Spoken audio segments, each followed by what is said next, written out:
Hi, everyone. I'm Steven Zigman. And I'm Mike Messinio. And this is the weekly movie Throwdown, where each week we take two films that have something in common and talk through which of them is better. This week, we're going way back to the golden age of Hollywood. We're going to compare two Cary Grant, Katharine Hepburn films. We're going to look at Bringing Up Baby from 1938 versus The Philadelphia Story from 1940. And to help us, we have a guest this week, a friend of the show. Very excited to have her back. She's a writer. She's an editor. She's a great human being, a teacher, and she's also my better half. Let's welcome back to the show, Laura Carney. Hi, Laura. Hi, it's so great to be here. I don't know if I'm your better half, but thank you. I think I'm technically his better half, but What'd you say, Mike? I said I think I'm technically his better half, but you're up there. Okay, thank you. We have a real Philadelphia Story thing going on here, right? True. That's a good point. All we need is Kittredge. Maybe I'm the Kittredge. I don't know. Laura, welcome back. This is your third time on the show. Do you remember the episodes on which you guested before? Oh, was I ever on this show or was I on your former podcast? You were on the original format of this show where we just talked about a single movie each time. Right. Yeah, I guess I was on, what was I on? Oh, I was on, I was on the one that you did about Gawain and the Green Knight. That's right. And then I was also on the most ridiculous Oscars, re-Oscared podcast ever, where I suggested 1939 and forced you both to watch like 10 movies. Well, I wasn't even counting re-Oscared. You were also on another episode. That's of what the I was movie thinking of, Throwdown. yeah. Do you remember what it was, Mike? The other one of this podcast? I don't. Yeah. Those are the two that I remember. The same thing with Laura. Oh, wait, I those two. remember. It What? was, what was it? That, Stephen King movie. It was The Dead Zone. Yeah. Oh, right. I had to look it up. What a weird episode for you to be on. Why is that?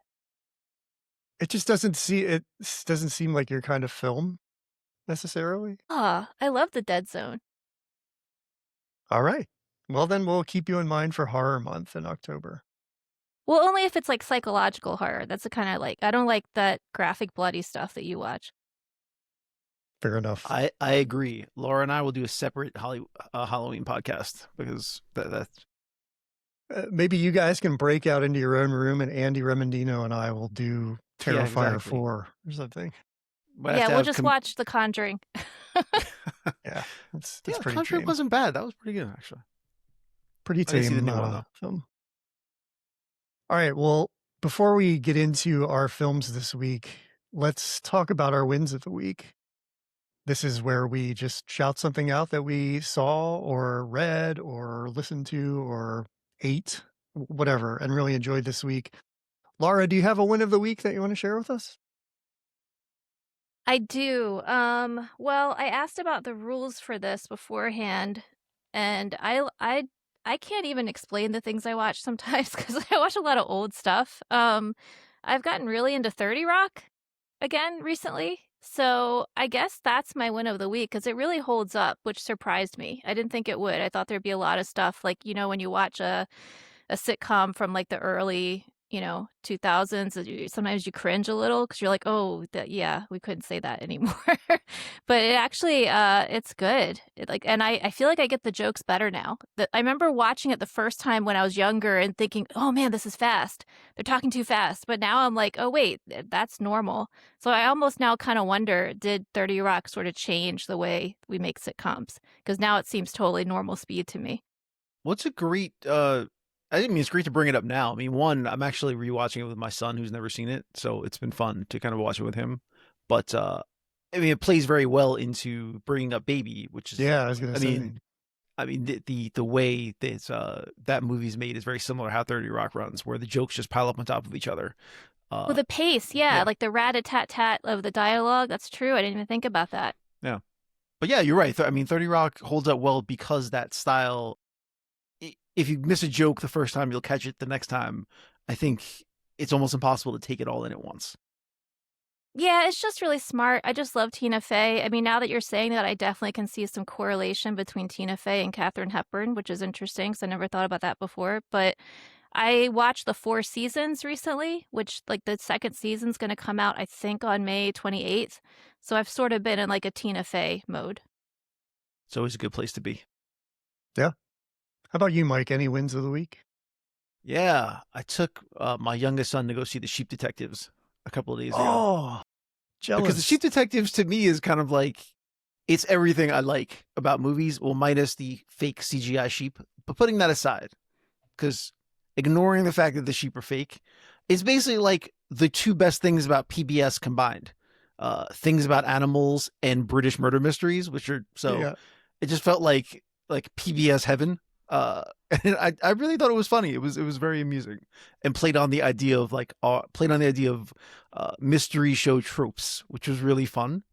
To just watch it unfold in that way. So since I've been showing my son Columbo since he was really little, it's like he's been waiting his whole life for this. We've been building up to the Sheep Detectives.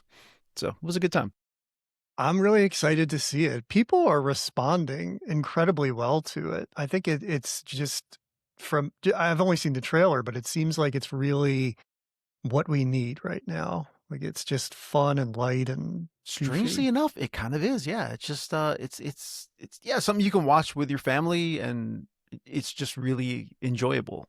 Just a nice, enjoyable movie. It's nothing more than that. So what more do we need? It's playing at the theater down the street here, so I'm hoping to see it. Maybe Laura, maybe we can go see it this weekend sometime if you're interested. Otherwise, I'll go by myself. Uh, I'm not going to go too far into my win of the week because it's not out yet, but I just want to shout it out. It's the film Tuner, which we're actually going to do on the show next month in a throwdown with Baby Driver. It's directed by Daniel Rohrer, who also did this upcoming, well, I guess it's out now, the AI doc, or How I Became an Apocalyptimist.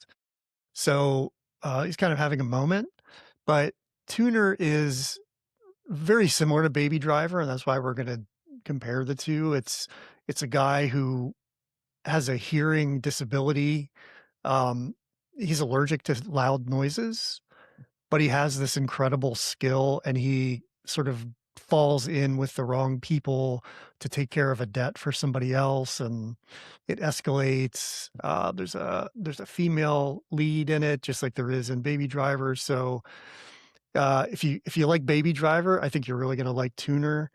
And the other thing I'll say is that coming out of it, I really felt the way I felt after I walked out of Relay last year, which Mike, I know you liked as much as I did. It's just a sort of a small to mid-budget film, original story with interesting people in it, really well made, and just a good time. And I actually heard people talking about it coming out of the theater, which I never do.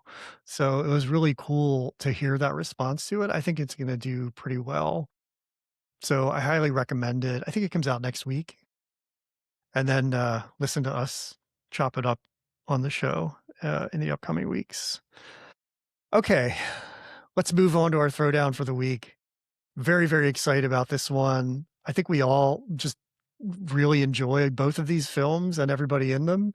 So it's going to be fun to talk about them. I still don't know which way I'm leaning, actually, because they're both so good. Uh, Laura, do you have, I mean, you actually introduced these films to me. Do you have any like relationship to them beyond just being a fan? I mean, did you see them for the first time recently? Is it something you've loved forever? It's a good question. I mean, I'm still like relishing the fact that you gave me credit for introducing you to a movie. Sure. We have a history, Mike, of me trying to get Steven to watch something, usually something very, very old. And because, you know, he's modern, he likes the modern stuff, he's so contemporary, he'll really resist it. And then he'll finally see it after like months, and then it'll be like his favorite thing he's ever seen in his life. So most of them are like that. There's a couple that you consider to be duds that I love, like, I don't know, what, Far and Away? Do you like Far and Away, Mike? I have never seen Far and Away. You'll like it. We like all the same stuff. Yeah, it's true. Don't I now bother. will watch it based on your recommendation because I figure I like Yeah. it. Yeah. If I hear that Mike likes something, I know I'll like it. Yeah, I don't know. I think it happened during the pandemic. I went through a phase where I was trying to figure out how to write dialogue when I was writing my book, and I just started watching all of these like His Girl Friday and all these like 1940s well, I don't know, I guess they would be called, slapstick, right? What do you call that kind of screwball? Screwball comedy. Yeah, screwball comedies, because the women in those films have really great lines and equal amounts of dialogue and are funny, like, on their own, so I sort of wanted to learn how do they like, what does that sound like? How do they do that? So I think that's how I got into it, and also we were doing the AFI list during the pandemic, like, trying to Right. check them all off, so I think that might have been part of it. Okay. What about you, Mike? I know you're a big Cary Grant guy. Where do these fall on your list of Cary Grant Yeah, films? that's. I've gone down lots of Cary Grant rabbit holes, and you find that you never really reach bottom. Uh, he just made so many movies that they're still movies to this day. I'm like, oh, I never seen that movie that he did, but What's your yeah, favorites? we talked about this a little last week. I really do think it's either The Awful Truth or His Girl Friday. Like those two really stand out to me. I really like, although I really think that probably the best person that he ever worked with was Irene Dunn. Like I just like the two of them together. I think that their pairing is possibly my favorite. So I mean, my favorite wife is up there. But overall, I think His Girl Friday is almost perfect. So that's probably right up there. But yeah, so this just fell into one of the rabbit holes I went down because I was doing Cary Grant, Katharine Hepburn movies. Um, and they actually made two the same year that Bringing Up Baby came out because they Bringing Up Baby and they made Holiday in the same year. Neither of which were really successful, which I'm sure we'll get into. But yeah, and the Philadelphia Story just was a movie I always enjoyed. Although watching it this time, I saw it a little differently than I did, I think, the first few times I've seen it. So I'm excited to talk about Oh, good. Yeah, both of these today are beloved. And jumping ahead a little bit, but the Rotten Tomatoes score for Bringing Up Baby critics is a 97 and a little lower on the audience because it's 89. But that's still incredibly high, especially for how it was received when it came out. The Philadelphia Story has a 100% critics rating on Rotten Tomatoes and a 92% audience score. So as time goes on, these are both just beloved films. And that's a big part of why we're doing them together. They're both Katharine Hepburn, Cary Grant films. They're 2 years apart, and they're really like a tale of two stories for Katharine Hepburn in a way, because one sort of cooled her on like cooled Hollywood and the audiences on her, and the other one just sort of like brought her back to life. So it's really going to be fun to talk about, and both incredibly influential. The Bringing Up Baby, we just talked about it with 30 Rock. That's a great example of sort of the legacy that it leaves, because it's really an early entry into the screwball comedy genre. And let's just talk about Bringing Up Baby. Let's get right into that. you said that it's a tale of two Katharine Hepburn things, but in a way, Cary Grant as well, because when he made Bringing Up Baby in '38, he was below billing for Hepburn, and by the time Philadelphia Story came around, I mean, he was top billing by that point. So it's in those 2 years, I mean, his star really ascended, and I mean, she was getting back on track with Philadelphia Story. So that's another wrinkle to that. So did he Go ahead. rise or did she fall? That's the Good question. question. It was a bit of both, I guess. Yeah, I think so too. Yeah, I mean, she sort of went to Broadway and really leaned into that. And I guess he was still making pictures for those 2 years. So it makes sense that he would have been more on the rise. Okay, here's what Bringing Up Baby's about. First of all, it's directed by Howard Hawks, as is His Girl Friday. So there's a lot of commonality there. Written by Doug Lee Nichols, who also wrote Stagecoach and did an uncredited pass on Gunga Din. And there's a story by Hagar Wild. So those are the writers on it. And here's what it's about. Harried paleontologist David Huxley has to make a good impression on society matron Mrs. Random, who is considering donating $1 million to his museum. On the day before his wedding, Huxley meets Mrs. Random's high-spirited young niece, Susan Vance, a madcap adventuress who immediately falls for the straight-laced scientist. The ever-growing chaos, including a missing dinosaur bone and pet leopard, threatens to swallow him whole. That is just super fun. I mean, it's such a great thing. Another thing that happens in both of these, which we'll talk about as well in the Philadelphia story, is there's like a wedding the next day. And weddings just seem to be sort of like almost an afterthought to these stories. I don't think I could have participated in any of these adventures the day before my wedding. Yeah, it's really funny. You're right with the wedding part, because you're like, we've established that his bride to be is kind of an all business person, and the wedding's almost an afterthought. But where is this wedding? Are people waiting? Like, what is happening on the other side? That's a really in New good York? point. Like, you know what I think? I think weddings were very different in that time. You know, like, have you ever noticed how, like, you see these pictures of people getting married in the 40s, even celebrities like, I don't know, Ava Gardner and Frank Sinatra, and they'll be like dressed in suits. You know, like, I don't think they were the grand affair that, even though Philadelphia Story is pretty elaborate, but I think in general they were just kind of more like, okay, we're getting married. You know what I mean? I mean, in their case, I think it would have to be too, the way they talked about it. But yeah, you'd have to assume someone was waiting somewhere for him to show up. I think it was a courthouse wedding. I don't think, what's the name of the woman he's marrying? You barely even notice her in the film. Alice or something? Like, I think she was like, can you even imagine her caring about a wedding? Alice Swallow, yeah. Well, that's kind of her thing, is that she doesn't really want him to step away from his work. And she doesn't really want, and it almost feels like convenience, because she just wants things to stay the way they are. And it's more of like maybe a societal thing.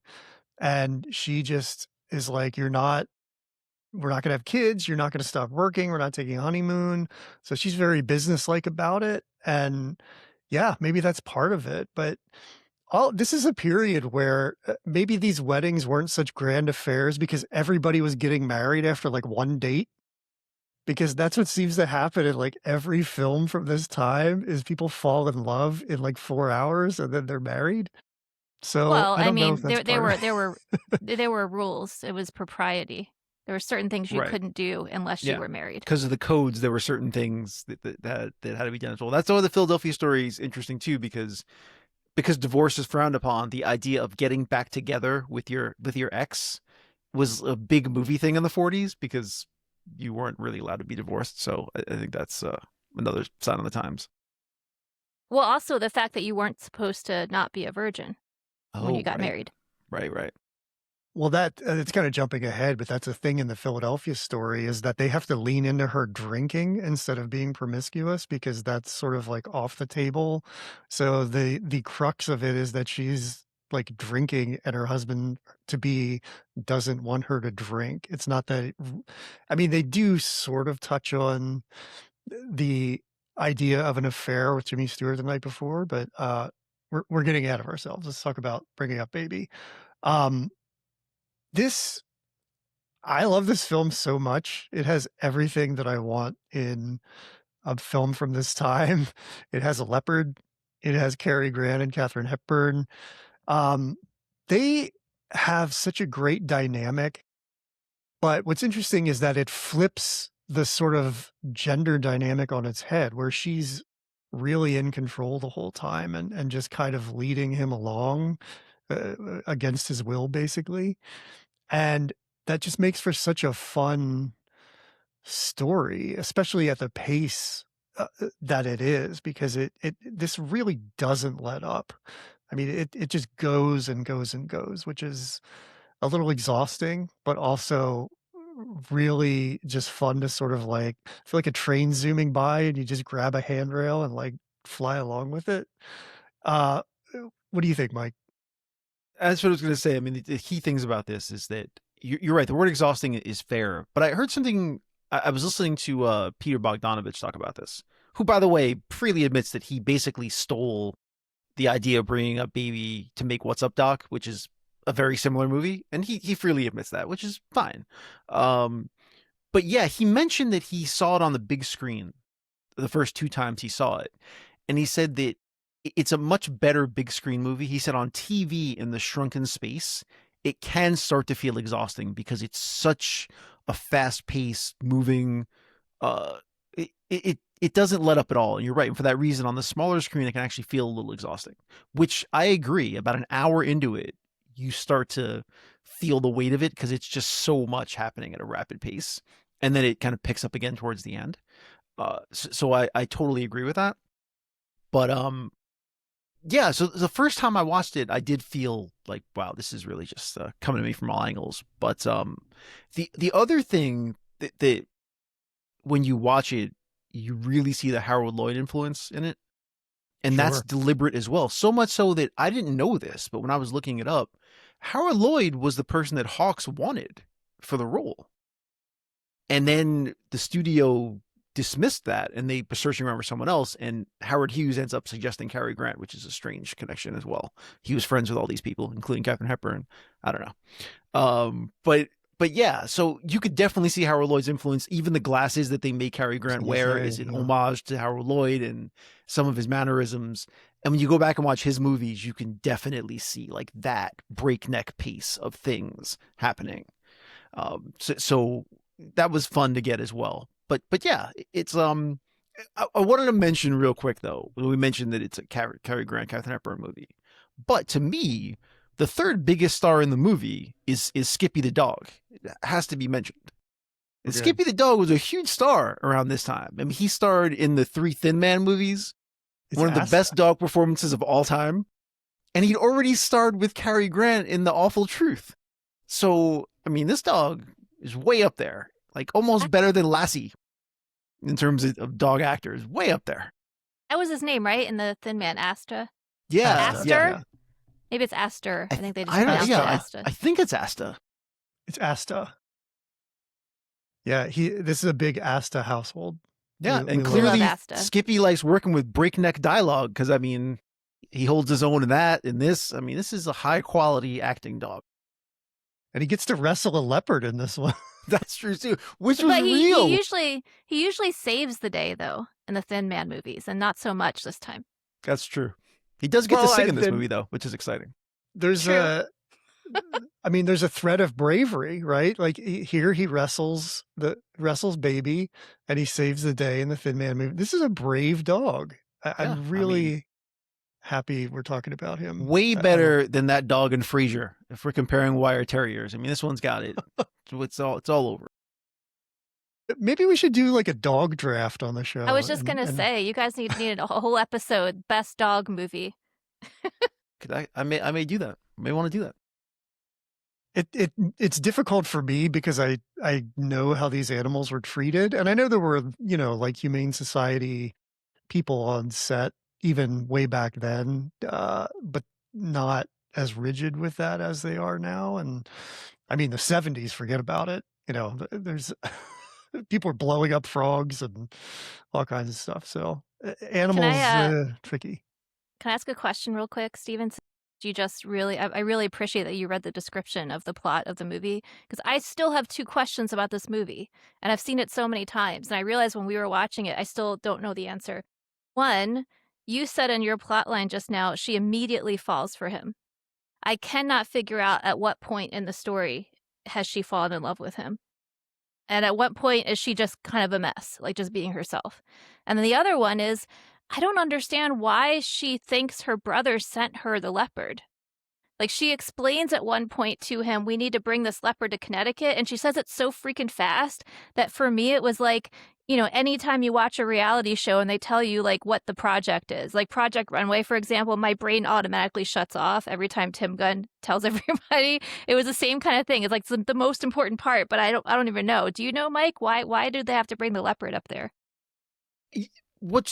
I actually have no idea, but it ends up being the right thing because it turns out to be her aunt's leopard. So right. Yeah, it was a gift. So maybe she was told to bring it to Connecticut, but not why. You're right. That is not clear. It's not clear. It's not clear. Sorry, I just had to know, and maybe we can talk later about when she falls in love with him, because I can't figure that out either.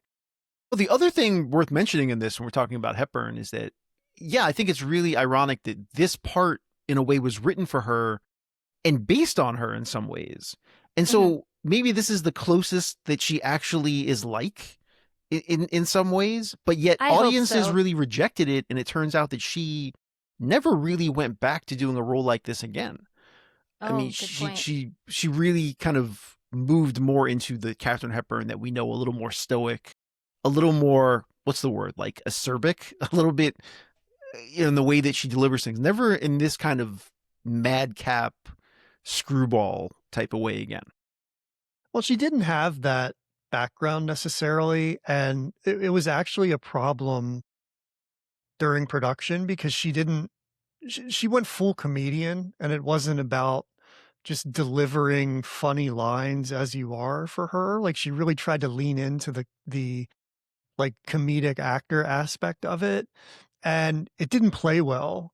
So Hawks brought in Walter Catlett, who was an old vaudevillian actor, to just kind of teach her how to be more natural about doing the comedy part of it, both the physical comedy and like the line delivery. And she and Catlett hit it off so well that she brought him on board, and he's the constable. He was originally Oh, her trainer, like her comedy trainer, because she wasn't natural at it, and now he's in the film and in like a pretty prominent part too. So yeah, I can see that maybe she wasn't fully comfortable being that kind of actor, and I mean, I think she pulls it off in the film, but it's so fast that you're not going to sit and like look at the nuances of it really anyway. So maybe it's easier to pull off. I wrote down manic pixie dream girl. Like maybe this is the first one ever. That's a real Yes. interesting take. That's yeah, I can totally see that.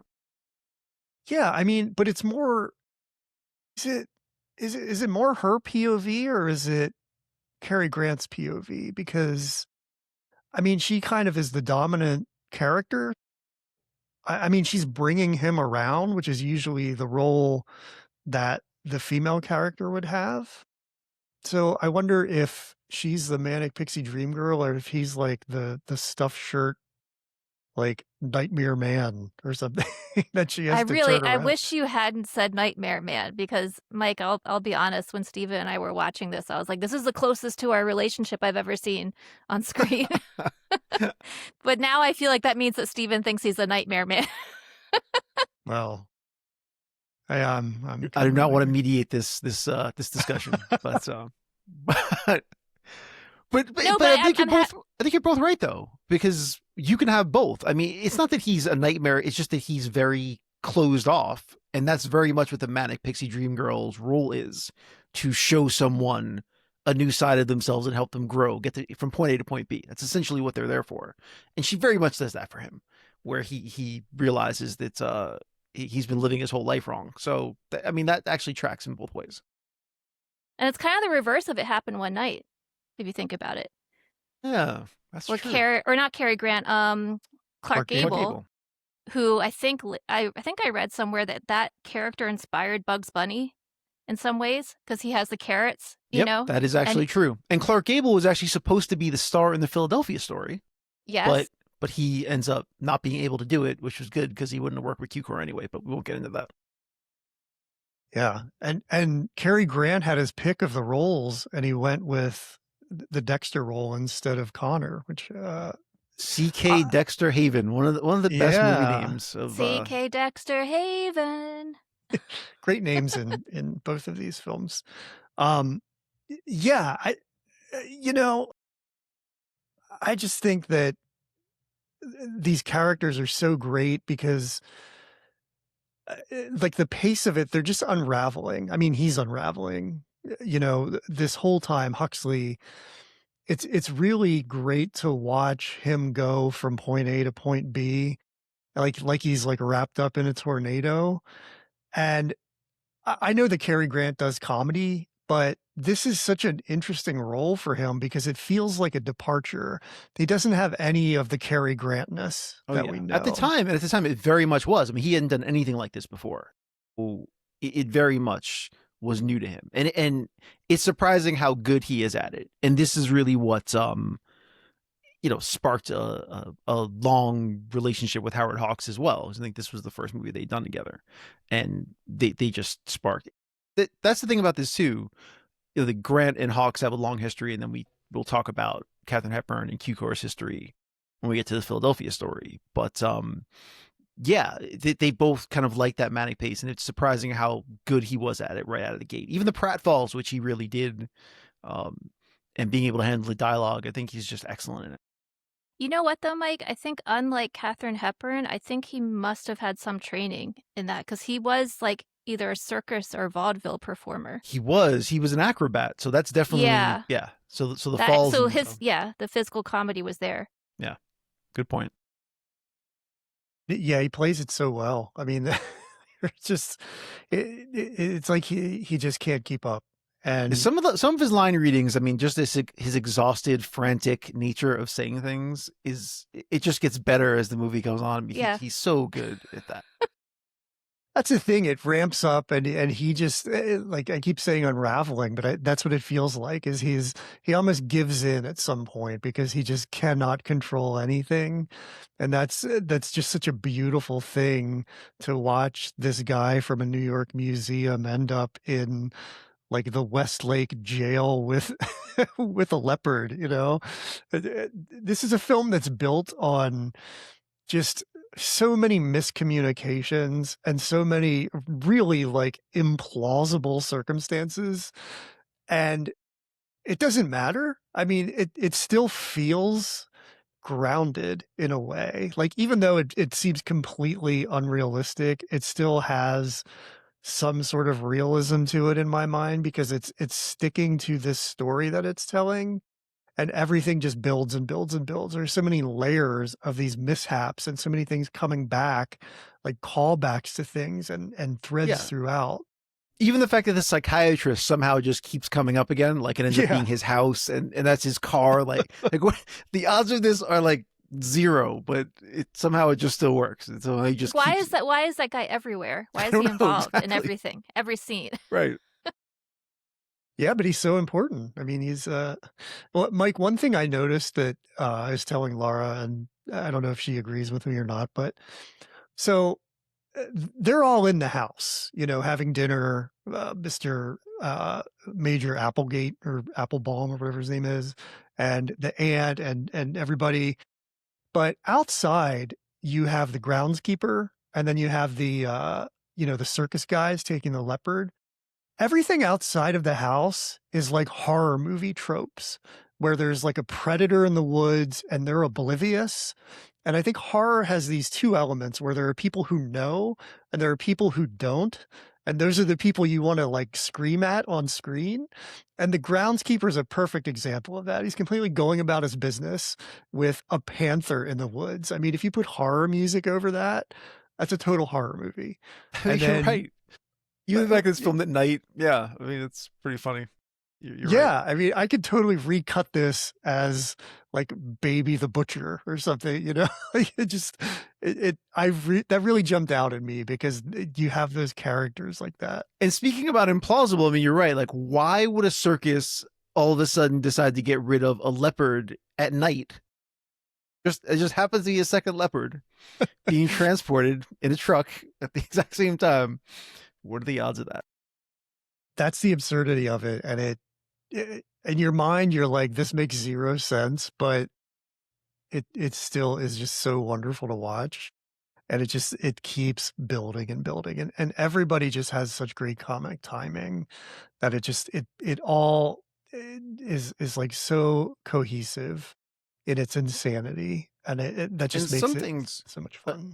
And something's ahead of its time. The scene in the house where he loses his clothes and puts on, the female's robe. Like what I was reading is that in the 30s, like that's a huge thing. Like people would not have expected that in any way for him to put that robe on. When he suddenly went gay? Yeah, and that line too. I have to say that line actually shocked me. It feels very ahead of its time. I mean, even that. But even the way that he's wearing the robe with the frills, I don't think a lot of other actors would have done that, especially at that period of time. and obviously Cary Grant was game for it. I just really love that whole scene. It feels very progressive for the time that the movie is. I mean, 1938. I mean, that's something. They did use the word gay a lot back then, just to mean happy Did they? too. Right, happy, Yeah. but I don't think that's what it means in that context, though. I mean, but it's maybe. questionable. I don't know. Yeah. Yeah, it's a good point. Yeah, it just felt shocking to me. Because it is post code, or it is like during the code, right? So could during he the talk code, about yeah. that? I don't know. I think it maybe with like the West Coast gay meant what we know it to be today, and maybe like the rest of the country was kind of like Right. happy. I don't know. I mean, it feels like there are two meanings to it, and depending on where you're watching this film, maybe you have a different take on what it means. But obviously, in the context of him wearing a woman's robe, your brain is probably going to go in present day to, sexuality. But that's just another example of how like the gender dynamics are kind of flipped on their head in this film. I mean, she's wearing a very manly robe when she's in hers, and he's wearing the very feminine robe. It's very ahead of its time. You're absolutely right. It is so progressive and really just lays the foundation for everything for the next like 80 years. It's quite impressive. Um, Kind of a early foray into comedy for Hawks. He's a guy who's so interesting in that he's all over the place with what he directs. You don't see a ton of that from filmmakers these days, in the way that he was very diverse in the tones and the stories that he worked on, Yeah, and we talked he about this gets when we it. talked about John Ford as well. I mean, Yeah. those kinds of directors who really just jump from genre to genre are much more rare now than they were. Yeah, and it works out for him. Like, I he loved gets even to the do so fact that good at he everything. was supposed to work on Gunga Din. That was what he was going to film. And it got delayed. So he's like, well, I need another movie. I'll just pick the complete opposite type of movie from Gunga Din and I'll do that instead. Like that alone is just really a testament to how talented he was. Many films happen because these directors are waiting for another film to work out somehow. Because if you remember when we talked about Sorcerer, that was kind of the thing for Friedkin, where he decided to just jump onto Sorcerer because he thought it would be quick while he was waiting to do whatever came after it. So it seems to happen time and time again. And I I would guess, love to study that, as you just mentioned that, because Sorcerer obviously was a nightmare, went way over budget. And Bringing Up Baby also went over schedule and over budget. So I wonder yeah. like how many waiting for movies end up being like nightmares and slogs when they were supposed to just be one-off quick movies Yeah. while waiting for something else. No, that never works out well. Interestingly, since you mentioned that, the from the research I could put together, the budget and the box office gross were exactly the same for this, $1.1 million. So it actually made, maybe not to the dollar, but it generally exactly what they spent on it. And that's And bad, right? yeah, it's not making money. I'm sure Sounds like great. Not the desired outcome. I'm sure the advertising budgets back then weren't as lofty as they are now, and that's where a big chunk of what you have to make comes from these days. But yeah, I mean, you did generally want to make money on a film. So that's the thing. And that Wasn't the actually story leads, go Oh, ahead. sorry, Steve. I was just gonna add, wasn't the story of the success of this movie that it became popular on TV later? Like It's a Yes. Wonderful Life? That's right, in the Okay. 50s, yeah. But I was going to ask you though, so this period of time is really where Hepburn is struggling a bit. I don't know if you wanted to talk about the whole box office poison label that she gets Yeah, thrown with at this point. that's right where I was going to go, actually. Yeah, so it kind of, the box office poison term for her in the context of like what it actually was. I mean, nobody was singling her out as somebody who was unbankable as a movie star. This was a letter written by the head of the Independent Theater Association owners, talking about the studio system basically, and how it feels very much like everything keeps happening over and over again. And what was happening then was that people weren't going to the movies. but all of these stars had these locked in contracts with the studios. And because of that, they needed to make that money back and just kept putting out, movie after movie after movie. And so it reminds me a little bit of Marvel on Disney, how they just kept like flooding the market with content from Marvel and Star Wars, and it sort of diminished the brand. But this guy was saying, look, people aren't going to the movies because they're sort of getting tired of these stars being in everything over and over. And this was a point where there was also um, Department of Justice investigations into the monopoly of studio systems and their block booking, where they would only allow theaters to show their films. It was also coming right on the heels of World War II and a recession. So there are so many factors, but there were like 20 or 30 people deemed box office poison, men and women. And Katharine Hepburn just seems to be the one who's really singled out after this film, which is kind of unfair, but it seems like she sort of took it to heart because she went and left movies altogether. She bought out her own contract so that she wouldn't have to do any of these anymore, which I find really Which interesting. men? Which men, Stephen? Eddie Arnold, I think. You know what? Did you just make that up? Who's Eddie Arnold? Who's Eddie Arnold? Do you know who that is, Mike? I actually do know who that is. But Okay, now I feel like a dummy. John Barrymore was on the list. Fred Astaire was on the list in this article. Well, John Barrymore in that regard. So that's the first comedy that Howard Hawks actually done. Actually, he did 20th Century. It's called 20th Century. Now that is a fantastic movie. That movie is really enjoyable.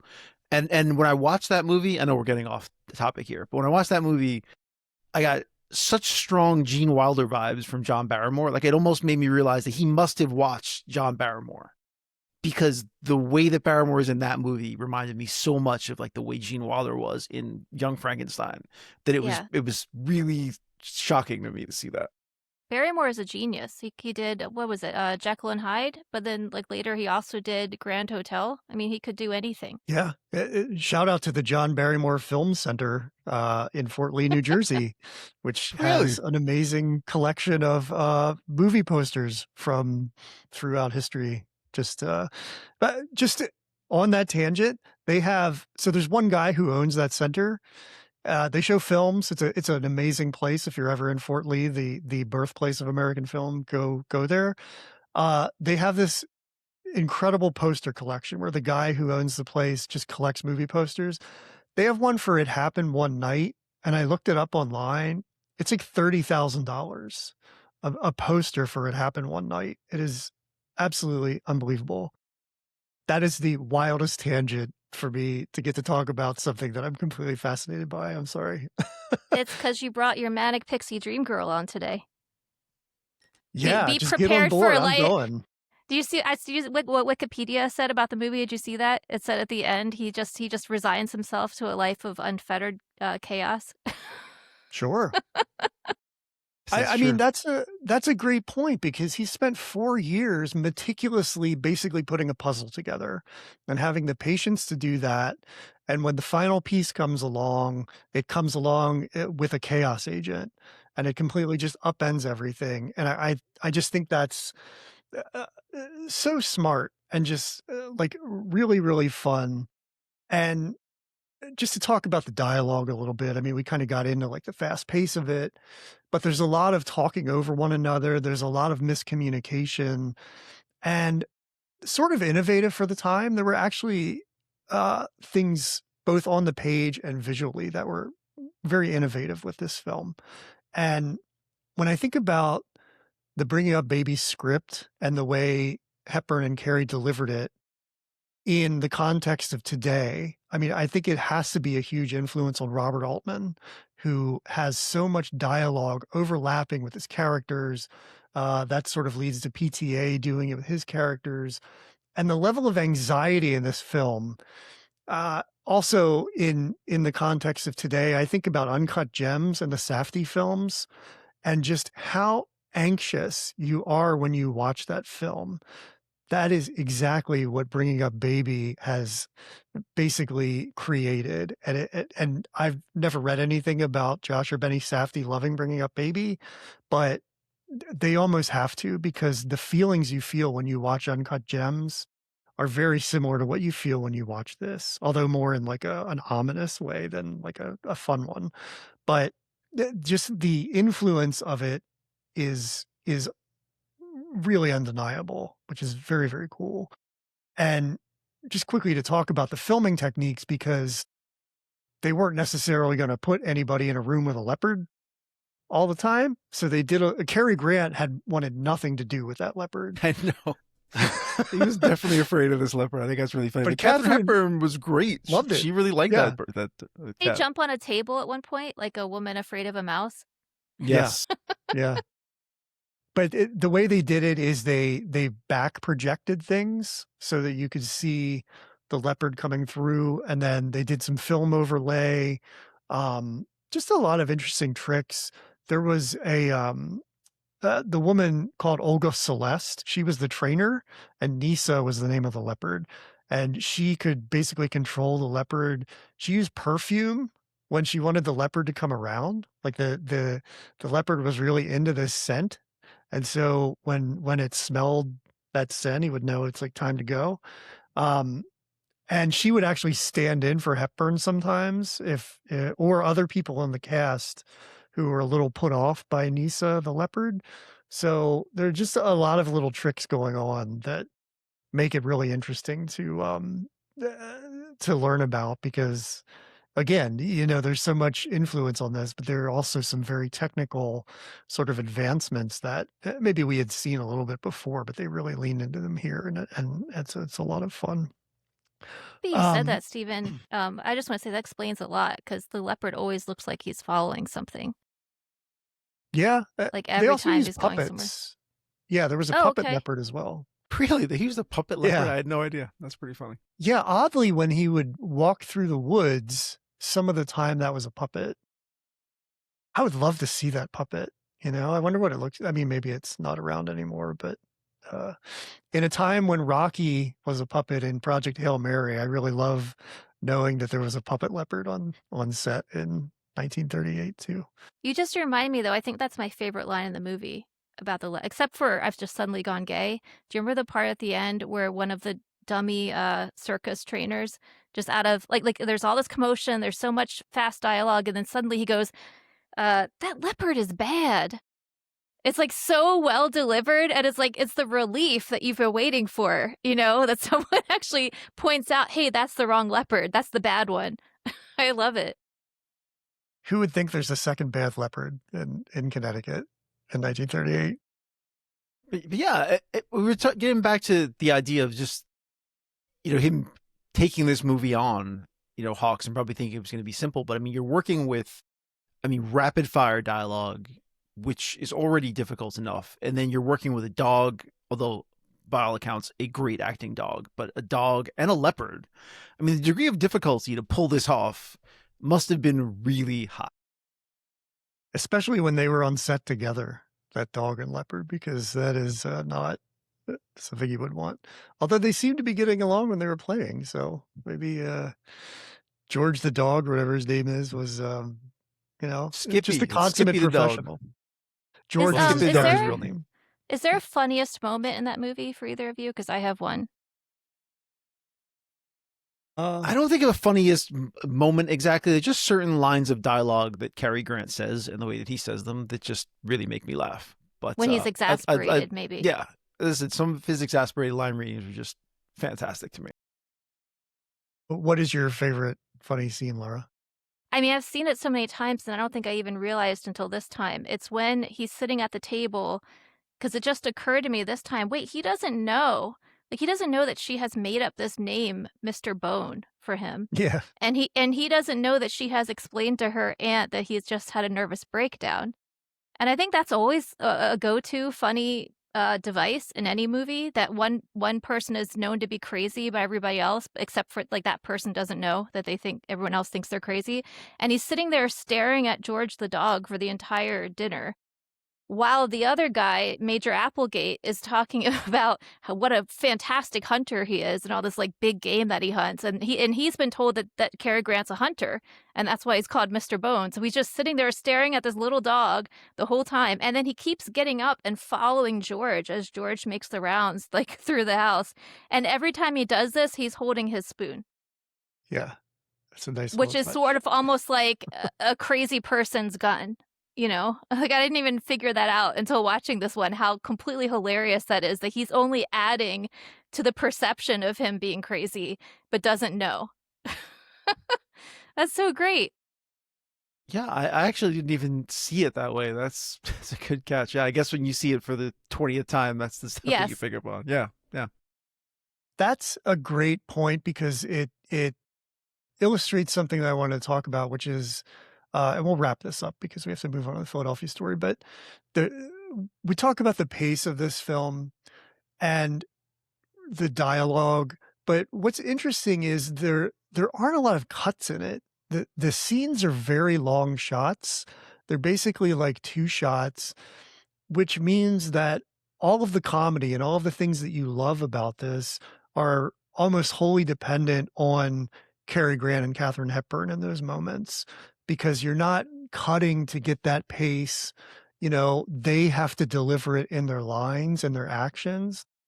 And I think because this is a film that's known for that pace, the way the camera sits still is just such an interesting element to it, because it feels counter to what they're achieving, but it also speaks to how good the script is and how good they are at it.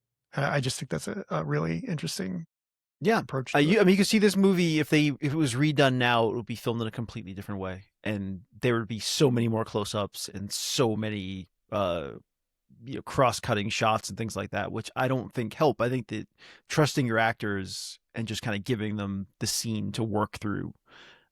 If you have good actors, I mean, it just works better. Yeah. Yeah. I mean, they can do it, you know, and it's pretty amazing. I can't remember the numbers, but I read something the other day about actually coincidentally cuts in scenes, and the number now versus the number like 50 years ago or something has like quadrupled or something. I mean, it's some astronomical number because that's the way stories are told now. But this, and actually Philadelphia Story too, and a lot of things from this time are just great examples of like how you can live in that moment and just really achieve different things without all of that editing. It's just, I mean, this feels, even though Philadelphia Story is adapted from a play, a lot of this feels like a play to me, because it's because of that, just sitting in those scenes and those very long moments. So yeah, it's just an interesting element to it that I think is like successful because of all of the players involved, which is really cool. Either of you have anything else you want to say about bringing up Baby before we move on? Just, I was born on the side of a hill. That's another favorite line. When she loses her heel. Yeah, like, oh, so a person born on the side of a hill would like walk Yeah. lopsided? I wonder if that was improv. It seems like it was. Certainly possible. Yeah. Yeah, Hawks wasn't keen on the improv too much, but he was kind of open to it, I think. So yeah, it could have been. So I think the only last thing I would say about it is that you talked about how this kind of became more popular when it was on TV, and I think that speaks very much to Hawks almost being ahead of his time in some ways, because they asked about this movie and the fact that it was in other movies, some people would pause in between jokes to kind of wait for people to catch up to it and allow space, which he didn't do. And his response to that was, it's fine, they can just catch the joke the next time they watch it. And I think that may be why the movie didn't work that well when it first came out. I think that some people may have been put off by it. But then when you were able to see it multiple times on television, I think you come to appreciate it. And I do think this movie is definitely one of those movies that gets better on rewatch. The more that you see it, the more that you catch, the more that the pacing starts to make sense to you, and you really see the genius in it. But I don't think on first watch you will necessarily get it that way. Which is really interesting, isn't it? Because it's like you do feel that anxiety. I'm happy you brought that up because that's what I was thinking about when we were watching it this time. Like, oh my gosh, I know what's going to happen, and yet I still feel anxious. Like is he gonna get that bone back? Yeah, I also like how much he hates that dog, by the way. That also makes me laugh Yeah. all the time. Like he genuinely hates that dog, which I find very amusing. Well, he's obviously never seen The Thin Man, or he would love Right. I Skippy. mean, show some respect to Skippy, for God's sakes. All right. Let's move on to the Philadelphia story. This is the more tame of the two. And what makes this such a good matchup is that this almost feels like the opposite of Bring Up Baby in some ways, but with the same people in it. So you're really getting a good look at the contrast that Hepburn and Cary Grant can perform. So I think it's really just a cool comparison that we're doing. And you're here. getting what would be considered more the traditional idea of what we see them as, especially Katharine Hepburn. I mean, this is her coming back to kind of what when you think of her, what you expect to see with the Spencer Tracy movies and all of that. This is kind of the character that she starts to take on now from this point on. And this is definitely more of the laid back Cary Grant kind of suave character that we come to associate with him. So this is more representative of how we see them when we, for people that don't know their work that well, I think. So it's a good example of that. It just shows the pace of Hollywood. Because I mean, when I looked up when these movies were made, what years, I was shocked to learn that these were only made 2 years apart.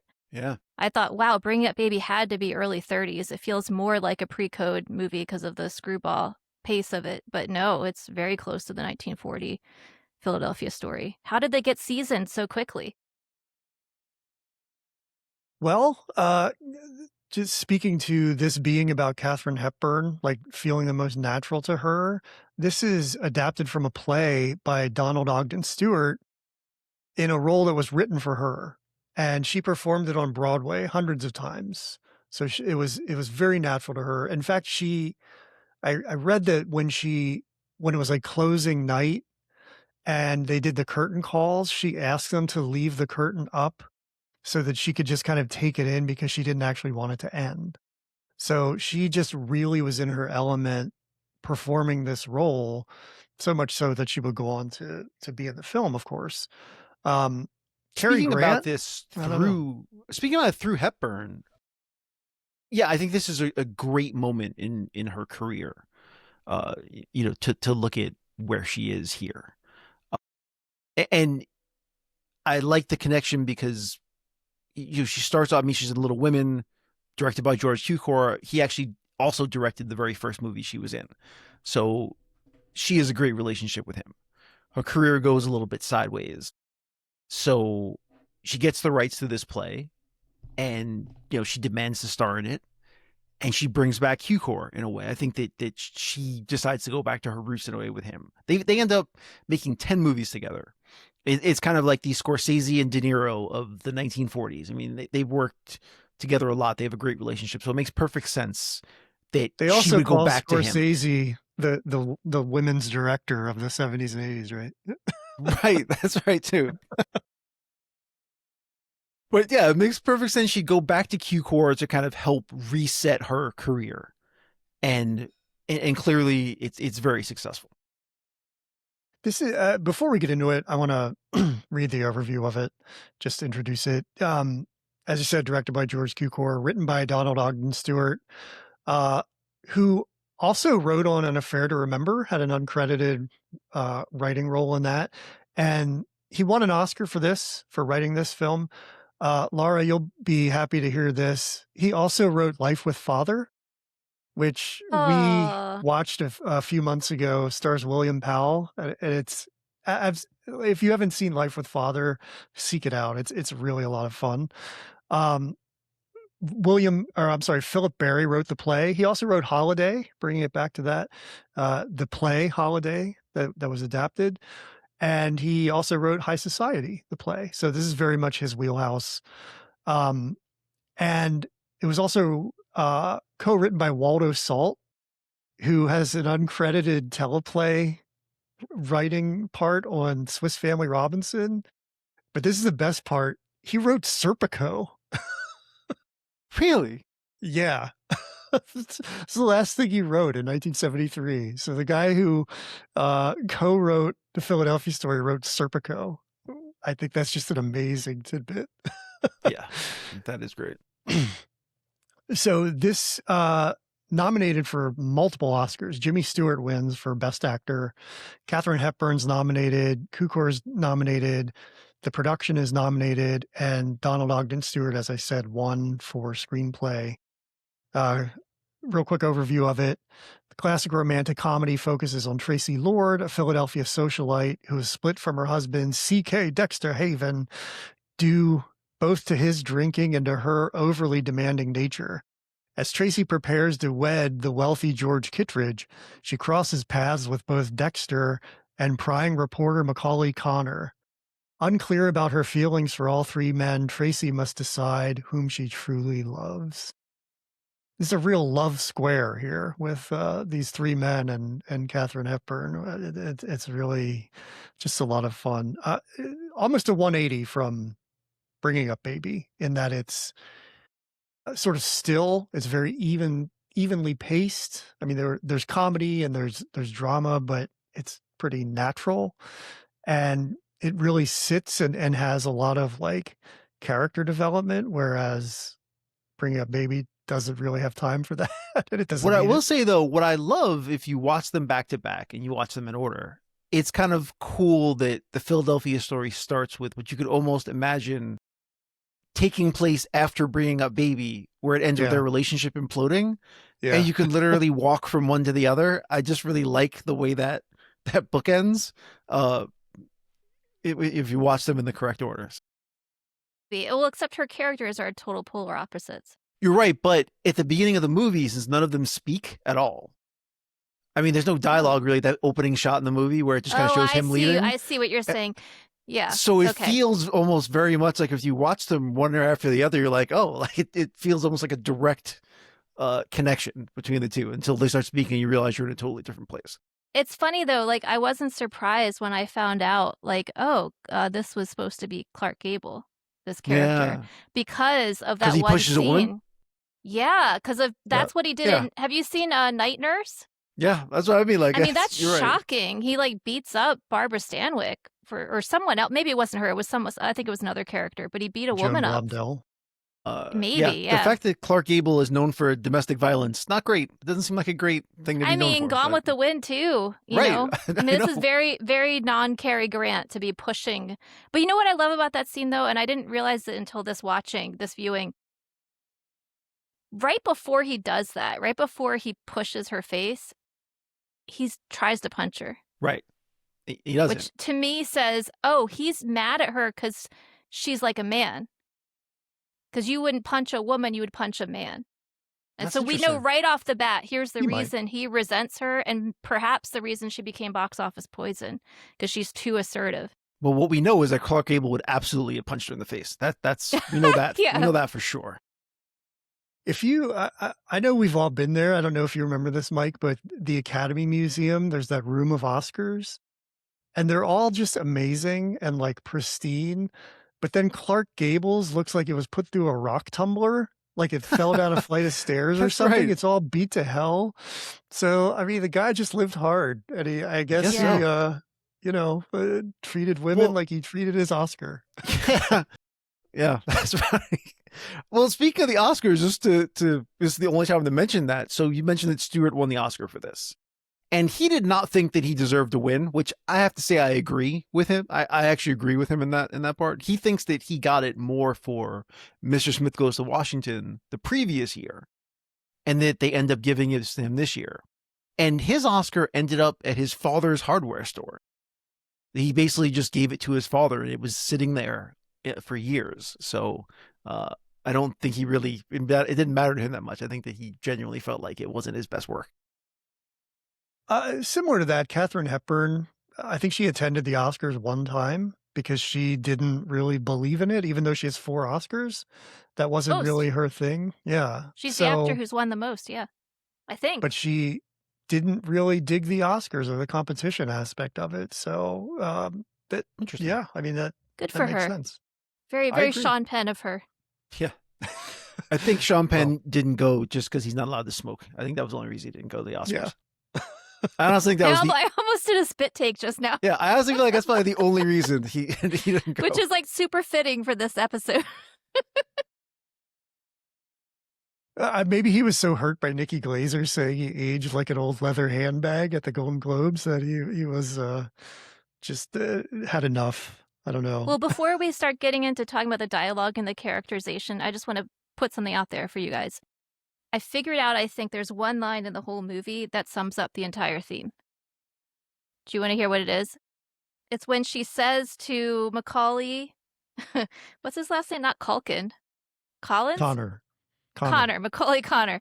She says Mike to Connor. him, when they're both really drunk and they're hanging out by the pool or before they go swimming, the time to make up your mind about people is never. I love that line. Like if there was anything, you're an English major, Mike. Wouldn't that be like the thesis of the story? I totally agree with you. And I did clock that line when she said it. So, yeah. So here's my thought about this. So go ahead. Say what you're going to say. I was just going to say that that's an important line because I feel like this is a story of class, and each person, at least the men, represent like different takes on class in society. So that really is kind of her thing, is like making up her mind about people from the very beginning. And so that's an important line for her. The women too, though. The women too. Look at Lizzie, the photographer. I mean, Yeah. you barely even remember what her name is because she just has to kind of like settle for whatever she gets. Right. But what I was going to say to you guys, and this is what I mean in terms of watching this a little bit differently. I think watching it now, and I don't know why, like I clock the class thing a lot more this time than I think when I've watched it in the past. And maybe that's just where we are. I'm not really sure. But I found myself feeling angry for George Kidrich. Oh, interesting. Like that's a hot take. I just kind of feel like they just kind of dismiss him because he is not of their class necessarily. He's almost like an interloper. But it's like it almost feels insulting to him, and in retrospect, like to us. I mean, we're not high society, well-to-do, and I just feel like he gets the short shrift. I don't think he's actually even a bad person. I don't think there's anything wrong with him. He just always feels like he's out on the side. That's my hot take. Go ahead. You can come back at me. Do you remember the part in the movie where she makes up her mind that she cannot marry him and what the reason was for that? Well, they argue he writes that letter, which I find to be incredibly kind of condescending. That's fair. Yeah. I'll agree with you on that point. But before that, he just feels like a self-made man who seems to do you think he doesn't really love her, but just loves the idea of her and what it can do for him? That'll be the only thing. He's a social climber, and this is what what the moment was. He was so high and mighty, and so just like assuming she was guilty of something, and accusing her of this, that, and the other thing, and then suddenly someone says, "Sydney Kidd is here," and he has a complete change of demeanor, the tabloid publisher. And then suddenly he's like, "Oh, well, we shouldn't be keeping them waiting, honey." You know, or like whatever he says. Like suddenly everything is fine. Everything's a wash because he has now remembered, "Oh, that's right. This is going to help my reputation." I think so this is the way I break down the characters. So C.K. Dexter Havens and Tracy Lord were born into this life. They're like sort of on pedestals. I mean, she's referred to as a goddess over and over in the film. She dresses in a way that's like statuesque. I mean, she's around pillars all the time, very much like a Greek goddess. And C.K. Dexter Havens comes from the same place. So naturally they're a good pair, at least until he grabs her by the face. And then I think Kittredge is someone who comes from humble beginnings and worked his way up to that class, which I respect. And I love that. And he's finally gotten to a place where he feels like part of that society he's always longed for. By the way, that's sort of George Cukor's trajectory as well. He started in like a lower middle class family. His family, his parents sort of always exposed him to the arts. And he just sort of like had stars in his eyes for that. And when he finally got there, he was like the most extravagant, leaned into success of anybody. I mean, he had like leather walls in his house and like statues everywhere. So he really embraced the success that he earned. And I feel like that's sort of what Kittredge does, perhaps losing sight of everything because of that determination. And I think that Connor and Liz are more representative of probably the people watching the film, sort of thumbing their nose at society, high society, being maybe a little too judgmental about it. So and they kind of come around too. You know, this is like a film about judgment. You know, Tracy Lord judges everybody, holds them up to her high standards. Kittredge kind of judges people just in a way where he is going after what he wants. And the reporters sort of have the opposite. They judge people for being too wealthy. So it's like a story of judgment and class in that way, I think. So I would say two things about this. Not to be the one who keeps defending George Kittredge, but here's a question for you. Because whatever, I've already committed to this, so what the hell? But because he doesn't come from their class, do you think he is more aware of his precarious place? And so he is more worried about these things than they would be. So he has to keep up the appearances because he knows that how he has perceived. So we can just say that, maybe. But the other part with I want to ask you guys this about the Jimmy Stewart character, Mike. You said that you didn't exactly know when she falls in love in Monkey Business. And in this, I feel like... Bringing Up Baby, but Monkey Business is awesome too. Sorry, no, thinking other movies. That's my favorite Cary Grant. I'm glad you mentioned it. So it's in my brain. But we're thinking about when she falls in love with him and Bringing Up Baby. Yeah. Mike's turn to suddenly, you know, a 180 about Tracy, it feels quite abrupt in the pace of the movie. Am I wrong in feeling that? Do you guys agree with that, or do you not? No, but you know what's interesting? I just keep thinking about which one is actually a better guy, Kittredge or Mike, because they're both sort of from a similar class background, I think. And one of them chooses to worship the upper class and wants to be part of it, which is Kittredge. The other one just rejects it completely and is like, oh, they're stupid. He's very like, Mike's a very sour grapes kind of character. But then I do think part of why he becomes so enamored with Tracy isn't organic. I think it's because she loves his book. And like this whole movie, they're talking about he's supposed to be a real writer and not working for this tabloid. And she's the only one. Like, I do have to bring up her horrible hat in that scene too. Like, what is that? Why is she wearing like a nightgown cap in the library reading this book? But I didn't understand that. But although it could be a reference to the Blue Stockings Club, I think they wore hats like that. The women's book club or something from not Harvard, was the other one, Radcliffe. But anyway, yeah. So like she's the only one the entire movie who actually appreciates his genius.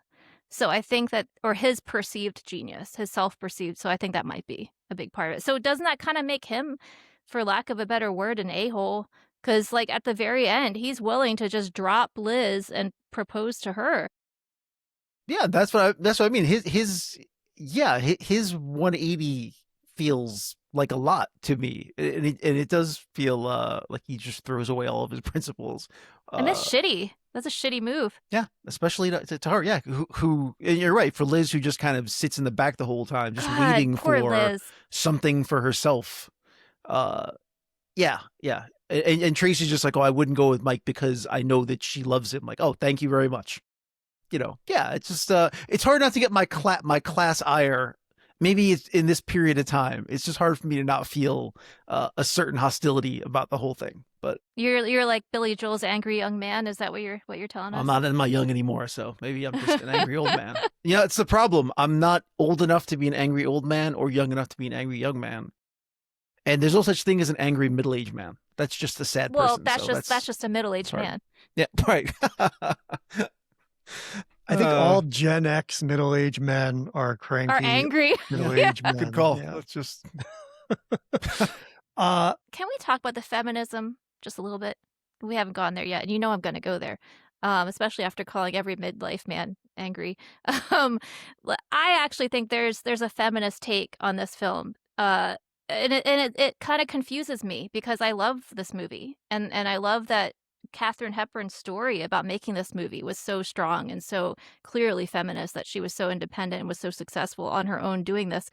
But at the same time, there's this focus in the movie about a woman being Yar, like that phrase they use, like the boat was Yar, and at the end she's like, I will be Yar now, which means easy, an easy person to get along with. And I think the other two women who are the main characters, other than Dinah, of course, who's just a delight, um, and The crazy. best. Yeah, she's the best. I did it all myself.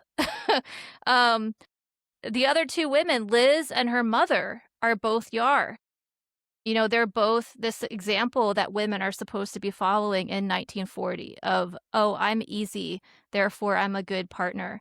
And she's very much not. And at the end, she's like, oh, I'll be easy now. And in a way, I think the manic pixie dream girl stereotype or cliche is just, she's not easy. Like, that's part of the appeal, is that she's just not easy at all. And that's, so I think in bringing up babies, she's much more that character. I'm glad you brought that up because you're right. I mean, it's hard also in these modern times not to kind of look askance at the way that's portrayed. Like, she is portrayed as being wrong for being angry at her own father's infidelity, Yeah. which the And wife Carrie, comes around to, and they think that she's being too demanding or too, uh, you know, she expects too much of them, and it's like, well, hang on, her father's a philanderer and her ex-husband's a drunk, and yeah. she's wrong because she didn't like it, and it's like, whoa, like, hang on a second. Yeah, and remember she calls him a coward? He's like, yeah, well, you're a spinster. Right. She's also the cause of his philandering, if you remember, because she doesn't make him feel young enough. Oh, yeah, right.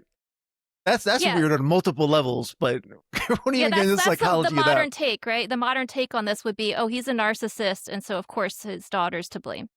Right. Yeah, 100%. Yeah, it's just like those kinds of things are a little hard to take now. But yeah, you have to try to take it in the context that it is. But yeah, I can't say that stuff didn't bother me as I'm watching it, and it makes it. I know people consider this. There's something to it, the greatest romantic comedy of all time. I think it's hard to make that case just because those things do feel too antiquated, and also that I still think When Harry Met Sally now is the greatest romantic comedy of all time. If we're talking about the comedies that every other comedy subsequently followed, but yeah, those kinds of old antiquated things just make it a little more of a difficult watch if you're really paying attention to it. Can we talk about Cary Grant in this movie, Stephen? I know you had some opinions on that, about how, like, weirdly, like, off center he is. Like, he's the leading man, but also sort of not. I thought he was kind of a dud, Yeah. honestly. Like, he's actually the most sort of, he's almost like the center of it, where everybody's changing around him. And I know that he does have this change where he stops being whatever he was when he left the house to remarrying her, but he's sort of an observer almost, watching everybody else kind of fall apart around him, or change at least. And I don't know. I mean, yeah, he's suave Cary Grant, but it's stark contrast to Bringing Up Baby. So maybe watching the two of them together made me think that he's a little too reserved in this. But his part almost feels minimal in a way, like he's just reacting to everything. He's not. I mean, he sets it in motion by being part of the spy magazine stuff that brings everybody to the house. But beyond that, it's almost like he just like winds it up and lets it run and then sits back as it unfolds around him. Well, here's a That's question my for you in that regard, for both of you guys. Do you think that he already has the ulterior motive about getting her back at that time at the beginning, or do you think that he just wants to ruin her marriage? He wants to ruin the wedding. That's a good question, Mike. I don't know. Actually, I'm not really sure. I took it as he just wanted to ruin it. I think over that period of time where he's watching her with Mike, he sort of like it like rekindles it, and he sees her growing in a way because his problem with her was that she was so demanding and like judgmental of people, and he sees that sort of facade break down, and it just kind of makes him realize he's still in love with her. And then the moment presents itself, and like every film of this time, it's like, let's jump into a marriage. And that's what happens.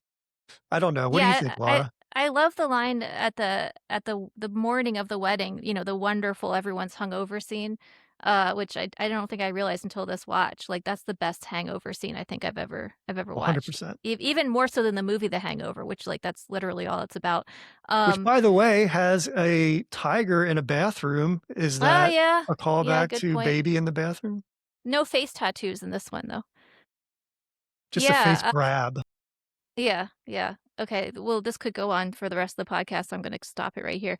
But the one part that I thought was so funny was when the Uncle Willie, who's such a great character, who's totally just like, the trickster of the story, he says to him, "Oh, it's awfully cheeky of you to show up here today on this day of all days." And it's like, okay, what we've been thinking for the entire movie. Like someone finally pointed out how freaking weird it is that this guy is back and he's there. But I think his character's so interesting though, because it's like, yeah, you're right. You don't know. Is he trying to ruin her or is he trying to get her back? But for the whole movie, he's almost like a Greek chorus. Like he's just there like a narrator. And, I think Cary Grant falls into that role really naturally. Like it makes me think almost of what's that one where he's an angel, the bishop's wife? Yeah, Bishop's Wife. It's kind of like that in that movie too. And it's like we just trust him.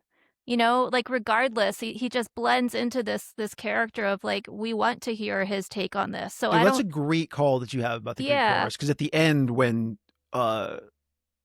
Tracy and Kittredge are having the conversation about the letter, and he's just sitting right off to the side, like commenting on things, and they keep looking at him. I mean, that is a perfect example of that. Because he's subtle, he's nuanced, and Right. and Jimmy Stewart, at least at this stage in his career, and perhaps any other stage too, could not have played that part. That's fair. Yeah, but Cary Grant could have played the Mike part, and he turned it down. So who would Well, he they was have up for that. had? Well, he had his choice, and he picked Yeah. C.K. Dexter Havens. So who would have been in that role if not Cary Grant? If he would have gone with the Mike Connor Clark Gable. role? But I just kept thinking about like they make a big deal out of talking about their ages at one point. Like when they're dancing, when Jimmy Stewart is dancing with her precariously around that pond, and you think they're about to fall in, which is interesting because was It's a Wonderful Life was made after this, right? No, it was Or was before. it before? Okay, so that was before. So we had already had a movie where he fell into water while dancing. So maybe that was a callback because they also later have him singing Somewhere Over the Rainbow, and we know that movie had just been made, so that would have been beloved by people. Right. But anyway, that one scene where they're dancing, I just kept thinking, okay, they're 30 and 32. They've already talked about this. Like, it's kind of weird that they're both so drunk and they can't handle their liquor. But I think part of the reason they talked about their ages wasn't to show how young they were. I think it was actually to show in 1940, if you were 30 and you were a woman and you weren't married, that was a problem. Sorry, I have to jump in and say, I'm totally wrong. It's a Wonderful Life was 1945. It was definitely after this. Okay. So no one would right. have been thinking about that. Yeah. But I just kept thinking like it looks like they're about to fall in. Like how on earth is he keeping her out of that water? I thought the exact same thing because I've seen It's a Wonderful Life. You're right. But in this case, you would not have seen it. Yeah, you're right. But maybe that was also sort of a metaphor. I mean, they did go swimming right after this. So it's like we're hinting at the fact that we're about to go swimming, which, by the way, you talked about drinking as code for like licentiousness, Stephen. I've never heard anyone talk about going for a swim in such a sexy way in my life as they do in this movie. Like, what is that about? I can tell you that I definitely did not say licentiousness. Well, that's what you meant. Yeah. Yeah, I know. Maybe what we meant, but definitely not the word we were thinking of. Yeah, we've smartened up the show this week. Sorry, I have to bring the Macaulay Collins to the show. Connor. The other thing is that it's apparently a problem if you're a writer and you only have one book out by the time you're 30, according to the Tracy character. Oh my God. I mean, they lived shorter lives. Maybe that's why. I don't know. Yeah. Is that 60 by today's standards? How old was Cary Grant when this was made? Because the idea that he's supposed to be 32 seems insane to me. He looks like he's like 45. I don't know. All of these people seem like they're at least in their 40s to me all the time. Yeah, I mean, Well, Katharine he Hepburn has- is definitely in the Angela Lansbury Hall of Fame of actors that never look Yeah. young. Yeah. I mean, That's he true. has part of his character's story, though, is that he's gone through finding sobriety. So, I mean, regardless of his Oh. age, maybe we're meant to believe this is a man who has, lived a hard life. Right. So he would have been, so he was born in 1904, so he would have been 36. Wow. Jesus. Am I wrong? Does he not look like 45? Well, of course he does. I mean, they all do. Come on. Nobody looks young in this movie. It's just the way these movies were You back know, then. I think this is that weird phenomenon, though, where like old movies, like when you watch people in old movies, like they always look older. Like Yeah. in your generation, 30 does not look like Don Draper, but back then it did. That's true. Yeah. Yeah. Hard living. You're right. Yeah. Let's talk about Katharine Hepburn's Well, I mean, performance. the fact in as, this. as a middle-aged man who still wears baseball hats, that might have something to do with it too. You know, that definitely the way we dress now has a Same. lot to do with you're at the age you project, I think. But anyway, Good Yeah, we point. all dress like Judd Apatow characters well into our Basically. 60s now. right.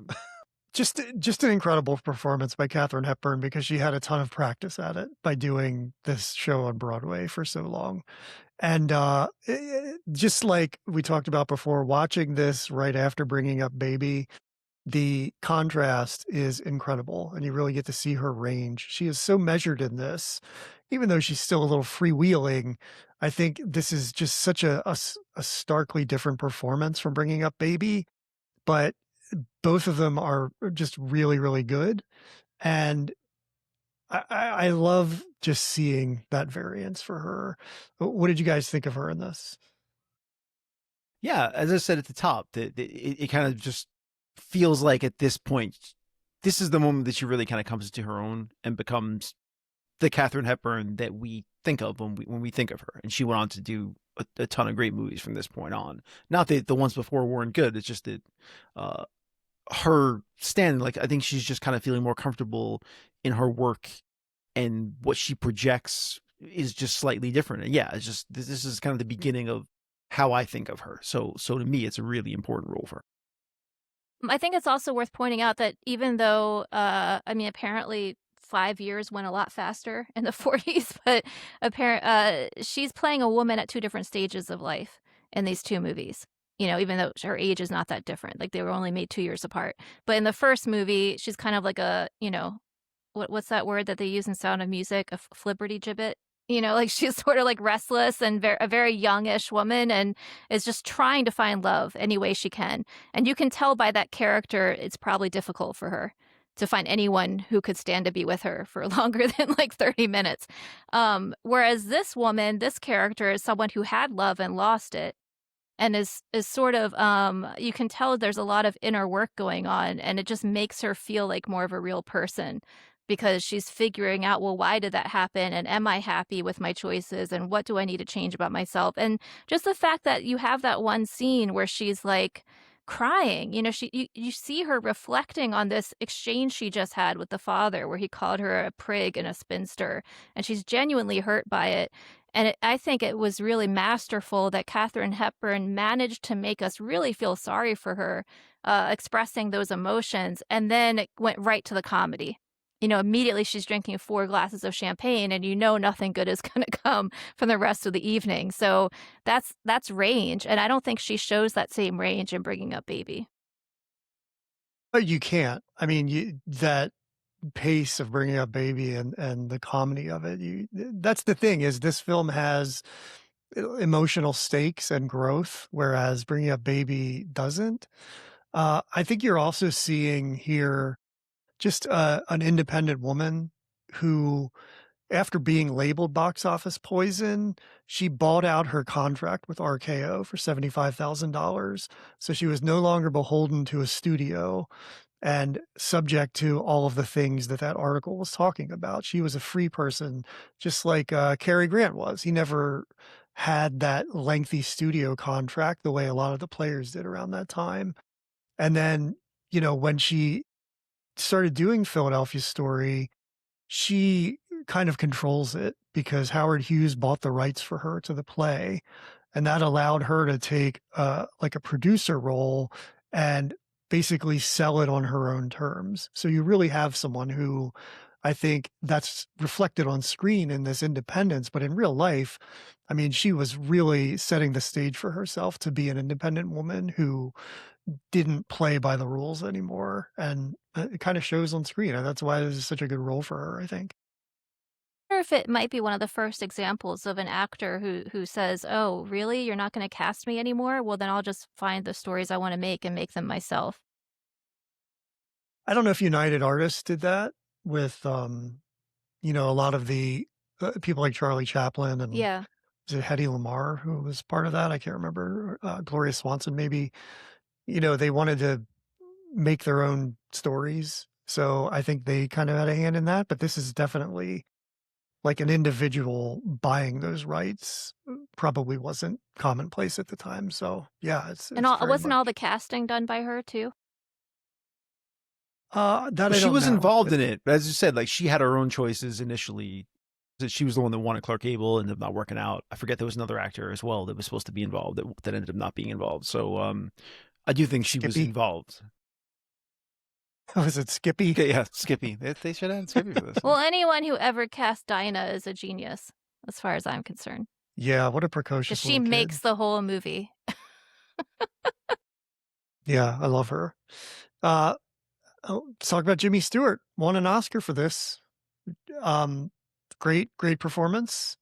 Fine Coming performance. off Honestly, of. not even in my top 5 Jimmy Stewart performances. I'm not gonna lie. Ooh, let's hear him. Yeah. I mean, I have to Not to rattle put you off on the spot, all sure. my Jimmy Stewart performances. I mean, come on. I'm not going Mr. to make you do Smith. that. But yeah, Mr. You Smith. gotta choose Mr. Smith. I mean, his work. His work with. Well, am I drawing a blank on the director's name now? Capra.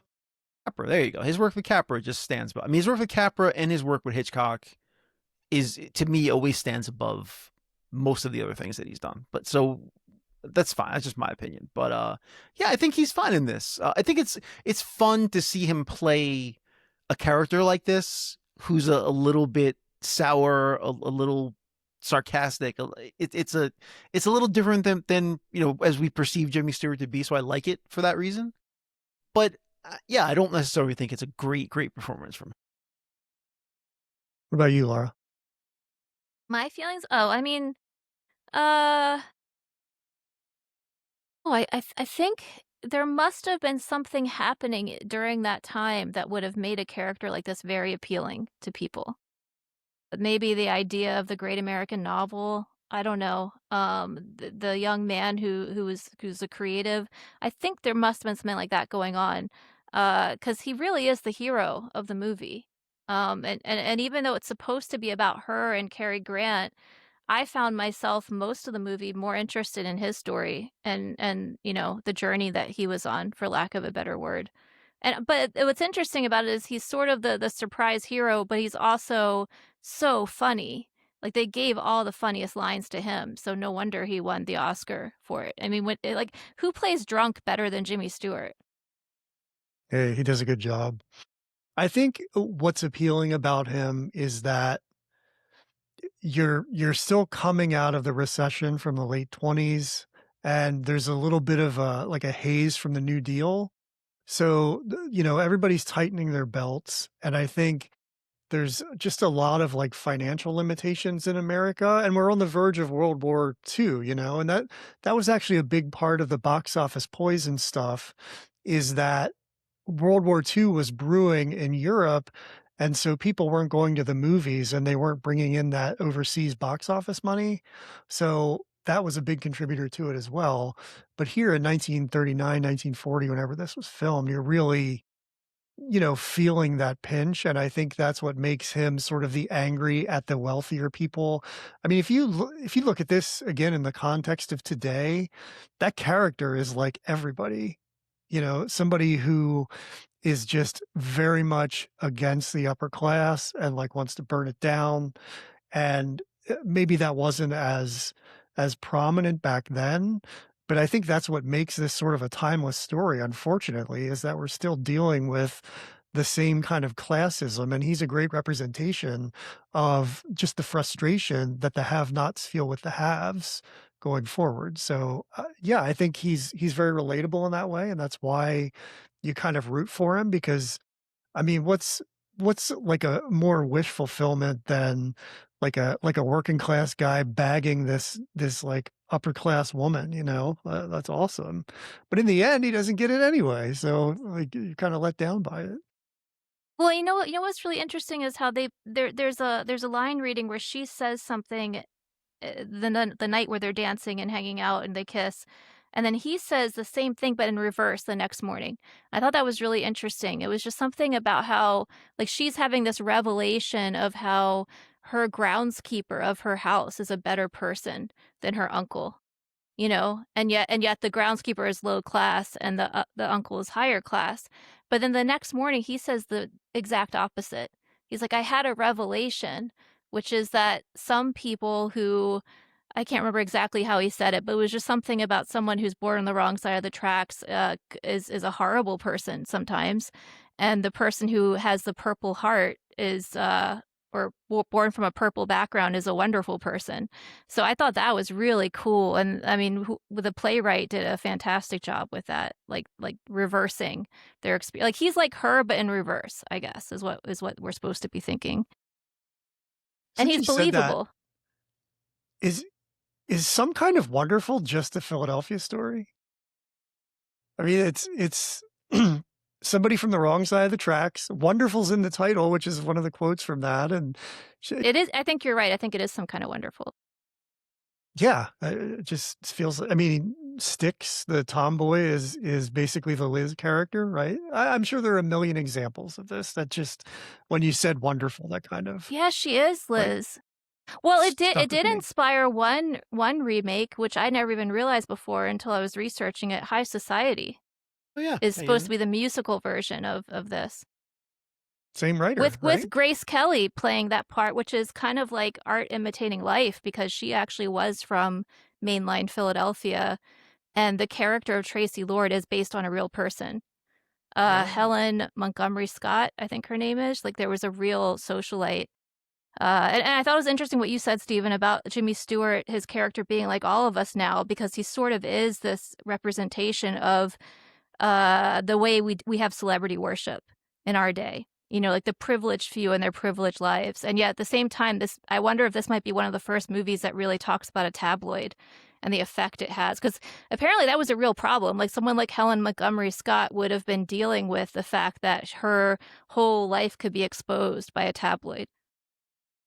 Well, that was the thing in the way that Box Office Poison article broke is that Hedda Hopper wrote about it in the New York Times in relation to Hollywood, and she was a famous gossip columnist. So yeah, I mean, it seems it's always been there. It's just now there's social media to perpetuate it all and make it completely insidious.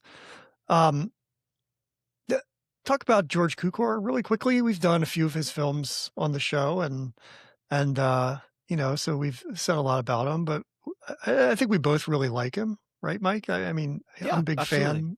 Yeah, but he's one of those directors too that you kind of, I mean, you like a bunch of these movies and don't even realize they're necessarily his, and then you go back and discover that he's been involved in a lot of the classic movies.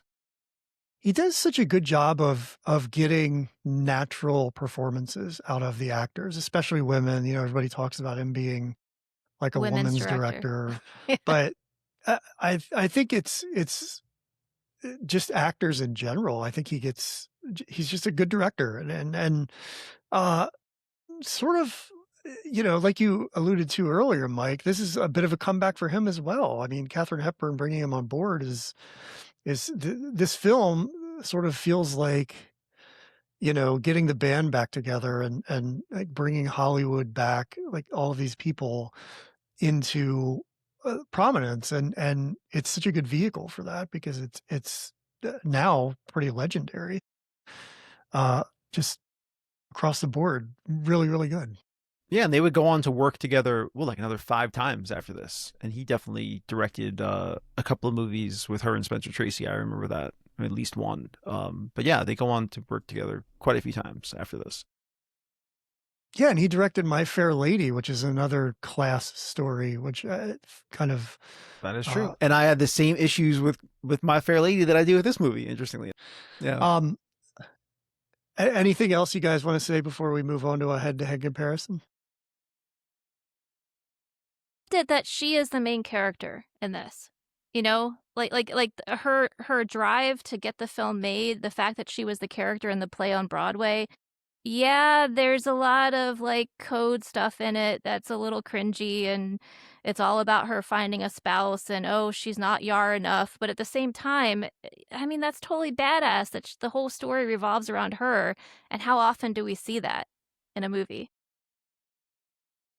All I can think about is Failure to Launch, the Matthew McConaughey, Sarah Jessica Parker movie, because he's a boat salesman and she gets on the boat to raise a price and says, she sure is yar. And that was the first time I had heard it. So it's nice to go back and watch this and remember that like that was the first time I heard it. This would be the first and only time Philadelphia Story and Failure to Launch are mentioned in the same category.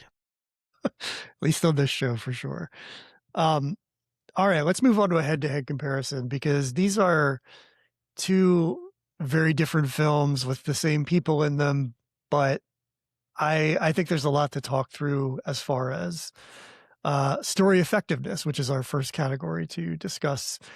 What do you guys stand on the story effectiveness of these? Which one do you think is does the better job of effectively telling its story? Defines that. I just think what you get out of it. I mean, does it make sense to you? Is it done well in a way where the characters enhance the story? But basically, like, does it make sense when you get to the end? Are there things that didn't need to be there, or the pace is off, or well, that's what we're going to talk about next. But I mean, I think this got a 100% on Rotten Tomatoes for a reason. Philadelphia Story. I think the writing is so good. And, I always find myself writing down certain lines that I like from movies. And that's probably why so much of my recap of a movie or analysis of it is going to be filled with these lines. But that one I had way more that I wrote down than Bringing Up Baby did. And that surprised me because Bringing Up Baby is all dialogue, really. It's all funny things they're saying. You just couldn't write it fast enough when you were watching Bringing Up Yeah, Baby, that's all. That's possible. But I think in that regard, it is more effective than Bringing Up Baby as far as a story that sticks with you, because the writing is just so smart and it's so there's lots of 360 moments where they're bringing you back to a theme from earlier. The characters are complex and yet also funny. So it just feels almost like these are real people. So in that regard, yeah, I think it's very effective. What do you think, Mike? Yeah, I can't argue with anything you just said. Yeah, I mean, by its nature, a slapstick comedy is going to be less strong in terms of story, just because you have to have certain things that have to make a comedy move along. So that's just the nature of the story. So just by the nature of the two movies, Philadelphia Story is going to be a stronger story. So that's it. It really actually has character development, which I don't know that Bringing Up Baby does. Yeah. I'm almost embarrassed to admit this, but I've been watching Tacoma FD, the sitcom with the guys from Broken Lizard. And yeah, it's completely ridiculous, but in thinking about it, Bringing Up Baby feels like one long sitcom episode in its beats, in its like absurdity. And, when I think about the ending of any of the episodes of Tacoma FD that I've watched this week, any of them could end in a jail with Baby and 30 people behind bars. Like it just feels like a sitcom, Bringing Up Baby. And yeah, I mean, I'm in agreement with you guys because obviously Philadelphia Story, coming from a play, it inherently needs to have that story to it. And so it makes more sense that it would be the better, most effective story. What about characters, Laura? Who do you, which one do you think has the better characters in it? Gosh, I don't know. I mean, as far as how they relate to each other and making you feel like it's a very full, well-rounded cast, I would have to say the Philadelphia Story. But at the same time, I just really love the couple and bringing up baby. And as I said earlier, I might be biased because it reminds me so much of us. But I don't know. I think I have to go with Philadelphia Story only because of the complexity of the characters. They have inner worlds that you believe are real. Um, and the pacing is so different. Like, see Dexter Haven is kind of slow and plodding, and then Jimmy Stewart's just like, manic. Um, but uh the thing about bringing up baby that I feel like is great or interesting character wise is that they're kind of flawed. Like there's a possible take of bringing up baby where these are not nice people and they're sort of jerks. I mean, that's kind of interesting to me too. Because like if you really look at it, it's like, well, wait a minute. He watched this poor dog being attacked by a leopard, and all he cared about was that stupid bone. Like he still just wanted the bone, and then like she allowed a leopard to leave a high rise in New York and walk out into the street. And there's an argument that, well, wait, is she just super irresponsible and selfish? Like they're flawed characters. So it's a tough call for me because I find that really intriguing that these two are very flawed. But at the same time, Philadelphia Story, they're way more complicated. It's ironic that a zoologist would watch, or maybe it's right on No, brand to but watch that's the two thing. wild animals fight one another. He's not a zoologist, though. That's part of the joke. She thinks he's a zoologist, but he's a paleontologist. She just doesn't understand what a paleontologist is. I just thought, yeah, they didn't accurately label him. I didn't think about it being that she doesn't bother to pay attention. I think What she's about more you, Mike? fun to watch and more interesting in Bringing Up Baby. I will say that. Well, I actually disagree with what you're saying. I think the lack of well-roundedness makes me like the characters and bringing up baby more. Oh, interesting. Well, that's what I was just saying. Yeah, she's interesting. Yeah, I think they're enjoyable. And I think the secondary characters in bringing up baby are just like everyone that populates the movie is fun in some way. And so I just think I like more people in that movie, even though they're all lunatics or terrible at their Yeah. jobs or whatever it is. But I still just think I like them more in the course of watching the movie. So I guess I'm gonna go with bringing up baby. Okay. I'm kind of in between the two of you on this because there's, I think on the page, there's the complexity of the Philadelphia Story characters, which is interesting and I'm invested in them. But I also love the slapsticky nature of the people I'm bringing up baby. So if I'm thinking about which one is better versus which one I like, then I'm going Philadelphia Story. But if I'm thinking about which one is more fun for me, then I'm going bringing up baby. So it depends on how you want to look at it. And I think because there are two different approaches to it, and I like them both, I'm going to call this a tie. I just cannot make up my mind because Boo. What a left side cop-out. and right side of the brain here. Well, this might help you. This might help you, Stephen. Which one could be remade today? Well, we're going to talk about that in our questions, I think. As it pertains to one specific director. So we'll get to that. What about the tone and consistency? This is another one where I think you can go left brain, right brain on it, really. Yeah, I mean, tone consistency is really hard in this regard because obviously Philadelphia Story is a more of a complex, nuanced story. But for that reason, I'm bringing up Baby is incredibly consistent in the fact that it's ridiculous from start to finish. I mean, the consistency holds throughout the entire movie. So against my better nature, I actually feel like tone and consistency, it works for bringing up Baby more. I know I argue the opposite, I think, with Airplane, but yeah. Then I said I felt the same with Airplane. It's like, well, if your whole tone and consistency is that it's supposed to be crazy, then it Yeah, succeeded.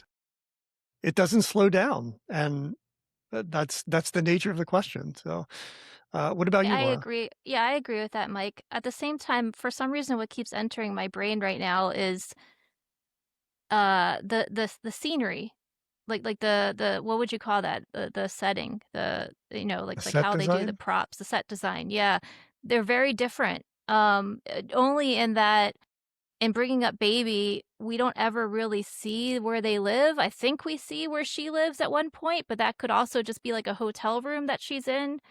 We don't really No, by the see. way, that actually is one of my favorite lines in the movie because he says when he shows up in the leopards there and he's like, Susan, you have to get out of here right now. And she's like, I can't, I have a lease. She actually Yeah. says that Oh, line in the okay. movie, That's interesting that which made that's me her laugh. That home. was one of Yeah. the Yeah. lines I really Okay, so that was another one of those lines that, phew, too fast for me. have a But lease. but I think though, if we're talking about consistency as far as character consistency and not so much dialogue and pacing consistency, because in that sense, I think Mike is right about Bringing Up Baby being better.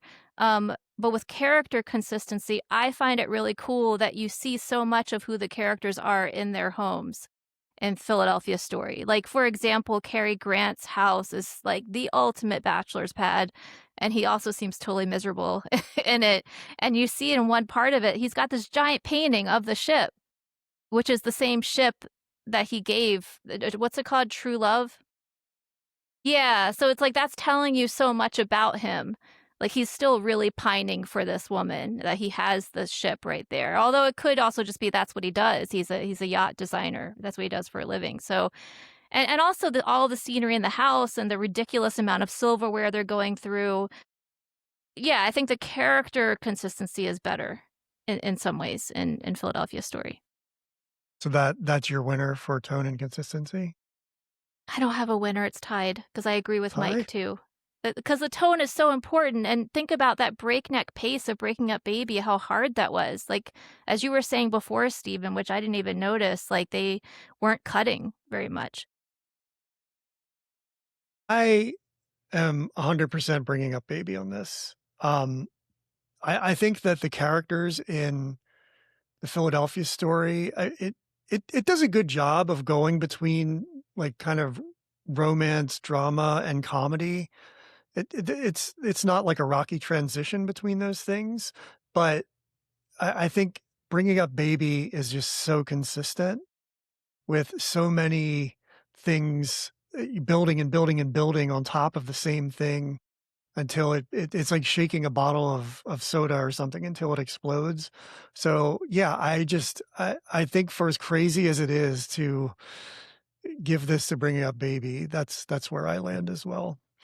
Last one, cultural staying power and iconic scenes. Both of these have a huge impact on things that follow them, so this is a tricky one to. Yeah, I mean, it really is. Mike, you go first, and then that way I can disagree with you. Yeah, this is the one I really struggle with, and my initial feeling is almost to say that it's a tie, but as I really think about it, I actually think the Philadelphia Story might have a larger impact because again, in my mind, until Harry Met Sally came out, and we're talking that's 50 years later, I think that basically this movie is the template through which almost all romantic comedies were somehow based on in one way or another. So for that reason, I feel like I have to go with that one. Even though, again, the dialogue of Bringing Up Baby, I mean, goes all the way to 30 Rock, like we said before. I think it's the idea of that is been with us in terms of comedy forever. But yeah, Philadelphia Story by a hair. What was the question? Which one has the most staying power? Cultural impact and Cultural staying staying power. power and, yeah, and iconic scenes. Huh. I don't know. I mean, when I think about the two different movies, I think of Bringing Up Baby is almost like a bowl of ice cream. It's kind of the same feeling throughout, and it's a small treat. But when I think about the Philadelphia Story, that's like a full, 5-course meal. and it has this heft to it that movies of its time had, like Wizard of Oz or Gone with the Wind or, uh, It's a Wonderful Life, and maybe that's just the element of Jimmy Stewart, I don't know. It just has classic Hollywood written all over it, so it stays with me, like, when I it's more satisfying just like a five-course meal would be. When I watch it, I'm like, "Oh, I love that story." But then when I watch Bringing Up Baby, it's like, what a treat. Like, that's like a really fun movie night that you wanna go on a date with. Like, it's really is just one of the original rom-coms. So, I'm gonna say Bringing Up Baby had more cultural impact because like you said, Steven, about it being you feel like you're watching a sitcom. I felt like in the jail scene, like I was watching Brooklyn Nine-Nine. And you can see all of like how many things were influenced by the way they wrote that movie, so many. Okay.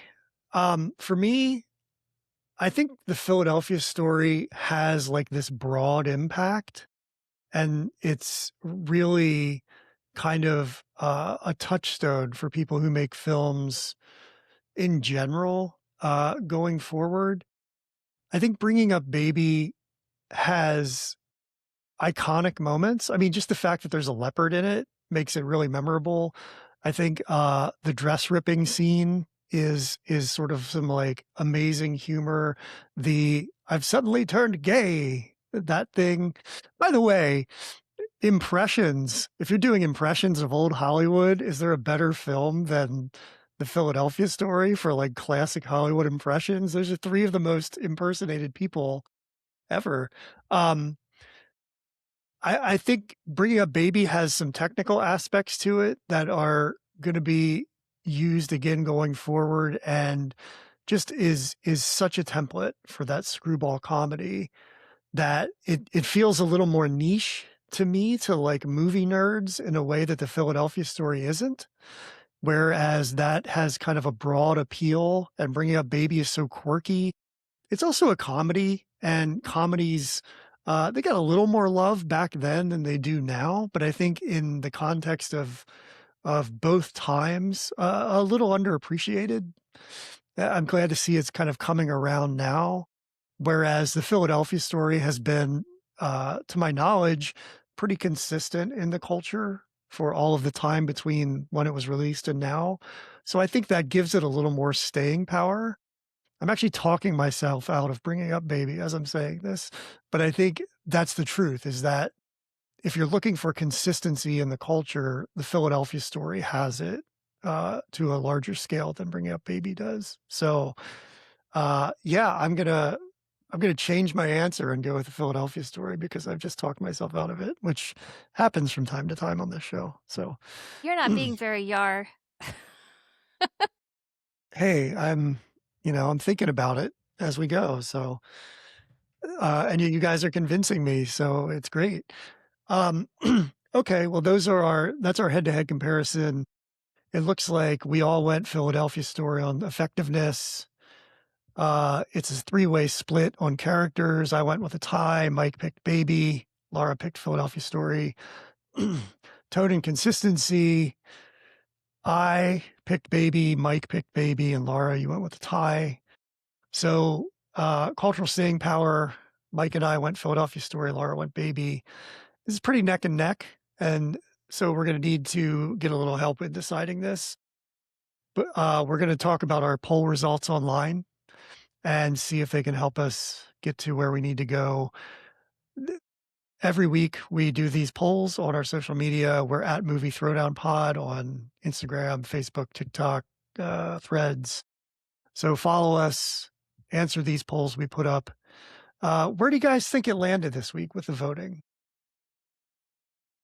I genuinely don't know, because I really don't know, how much people go back and remember these old movies, or if they watch them. I'm always unsure. If I had to guess, I'd probably say Philadelphia Story. Yeah, me too. Well, you're both right. With a score of 18-6, Philadelphia Story was the winner.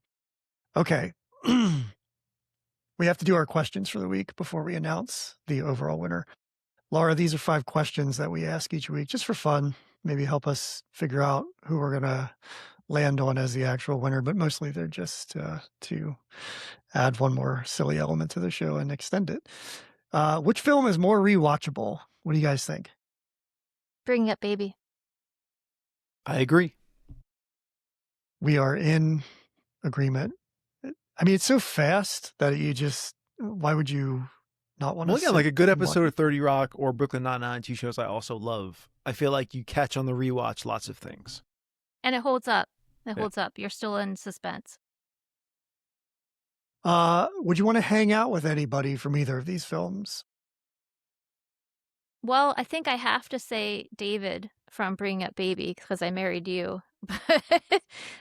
He's so charming and endearing, and it's like when she tells him when his glasses are off, like how handsome he is, it's just, you believe it. She really loves this guy, and he's so hapless. It's like, I don't know. I love when Cary Grant is like nerdy Cary Grant and like almost like a Clark Kent style Cary Grant, because it's so not how he usually is in his roles. So I would say David from Bringing Up Baby. I think You think Christopher Reeve based his Superman on this character? Clark Kent for sure. He's pretty funny when he's Clark Kent, But he's maybe it's possible. maybe it's more Cary Grant based his David on Clark Kent, because didn't Superman the comic book already exist when this was made? Pretty close. Yeah, I don't know if it was exactly. Yeah, it is possible. But I will say that is part of why I think Christopher Reeve is still the best Superman. That his Clark Kent was so memorable. I don't think anyone else, and even in the comics, it's less obvious. But his ability to kind of bridge those two people and make them seem distinct is what made his Superman great. I always say that, like with these superhero characters, it's like your Batman is based on how you differentiate the two people, and the same thing with Superman. And I don't think any modern actor has been good at doing it the same way that like Christopher Reeve was, or even though Michael Keaton was. I think that there was distinctness between them. But anyway, that's a really interesting insight, Mike. You need like a comedy to it, I think, because that shows the two sides of it, and Christian Bale doesn't really have that. Or because everybody always says the question, of course, is, well, why the hell wouldn't I know these are the same person? Like, like why? And I think that Christopher Reeve does a great job of making you think, yes, there's no way you would think that guy and that guy are the same person. Well, that's what's so funny about Cary Grant being a nerd too, because it's like, really, I don't think so. So here's the thing. We both agree with wanting to hang out with Cary Grant, because who would want to hang out with Cary Grant? But I actually think in this case, some of his wives. Yeah. After all of my talk of being angry about the class in Philadelphia Story, I actually think I would rather hang out with C.K. Dexter Haven. I don't know. There's just something easygoing and cool about him. That's true. I'd like to hang out in a yacht with C.K. Dexter Haven. What the hell? Why not? He's so nice to children. Yeah, he's just he seems like an okay dude. You don't want to hang out with your boy Kittredge? You know what? I mean, I stand in solidarity with Kittredge, but I don't really like the guy. Thank you. I wrote down in my notebook a piece of work about Kittredge. But you know what? I'm gonna propose a potential theory about Philadelphia Story. What if Dinah was in on it the whole time? Oh. Yeah, I could see that. That's interesting. Yeah. Okay. It was their plot. So when she says, I did it all, like she's actually just revealing what was going on. Yeah. Well, hey, I like that. Okay. What about you, Steven? Who do you want to hang out with? Oh, the dog? That's right. I forgot. I absolutely want to hang out with the dog. And obviously, I'm hanging out with Baby, and I'm hanging out with George the dog. That's a given. I'm probably going to hang out with Mike Connor, because damn the man, burn it all down. He's my kind of guy. He's a struggling writer, quelled creativity. Yeah, I see a lot of myself in him. I don't know, both Katharine Hepburn characters, especially Susan in Bringing Up Baby. I love the chaos, even though I would be like the Cary Grant character if I were around her. So maybe that's not best for me, but I still think she would be fun to hang with for a while. Okay. Is this a career peak or valley for anybody involved? It's a peak for Katharine Hepburn, no doubt. I mean, this is an incredible Hollywood story that she did this. And it's like I'm now suddenly second guessing my answer about who do I want to hang out with, because character-wise, I would say David, Cary Grant's David, but people-wise, Katharine Hepburn all the way, because she is just an icon and a role model for all women, and just a role model for people, period. I mean, she took what's so interesting about this, I think, is that she took what people didn't like about her, which caused her to be called box office poison, which was similar to Greta Garbo's thing too. Like, people thought she was cold and they didn't like it that she seemed so, like, upper class and like hoity-toity. She took that and she found a character who had that same problem and played it effortlessly, it seems like, even though clearly she's putting a lot of work into this role. She took that and made it work to her advantage. She's basically like, "Oh, you don't like it that I seem like this snooty upper class woman? Well, I'm going to play a snooty upper class woman and you're going to love it." And I think that's so meta and so great that she did that. So, yeah.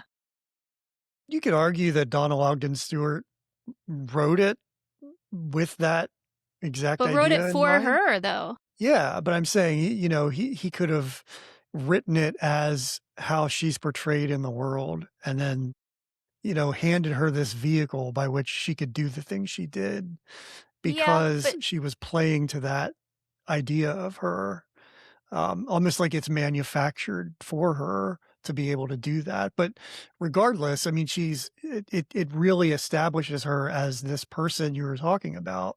So whatever the circumstances were that led to her being that way, it's definitely awesome. I mean, she took the thing people didn't like and she made it the thing that people loved Yeah. about her.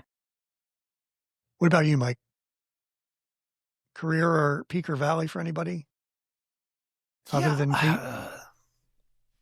I mean, that's kind of the one. I mean, is it a career peak for Skippy the dog? I mean, it's like the culmination of all the work he'd done up to this point.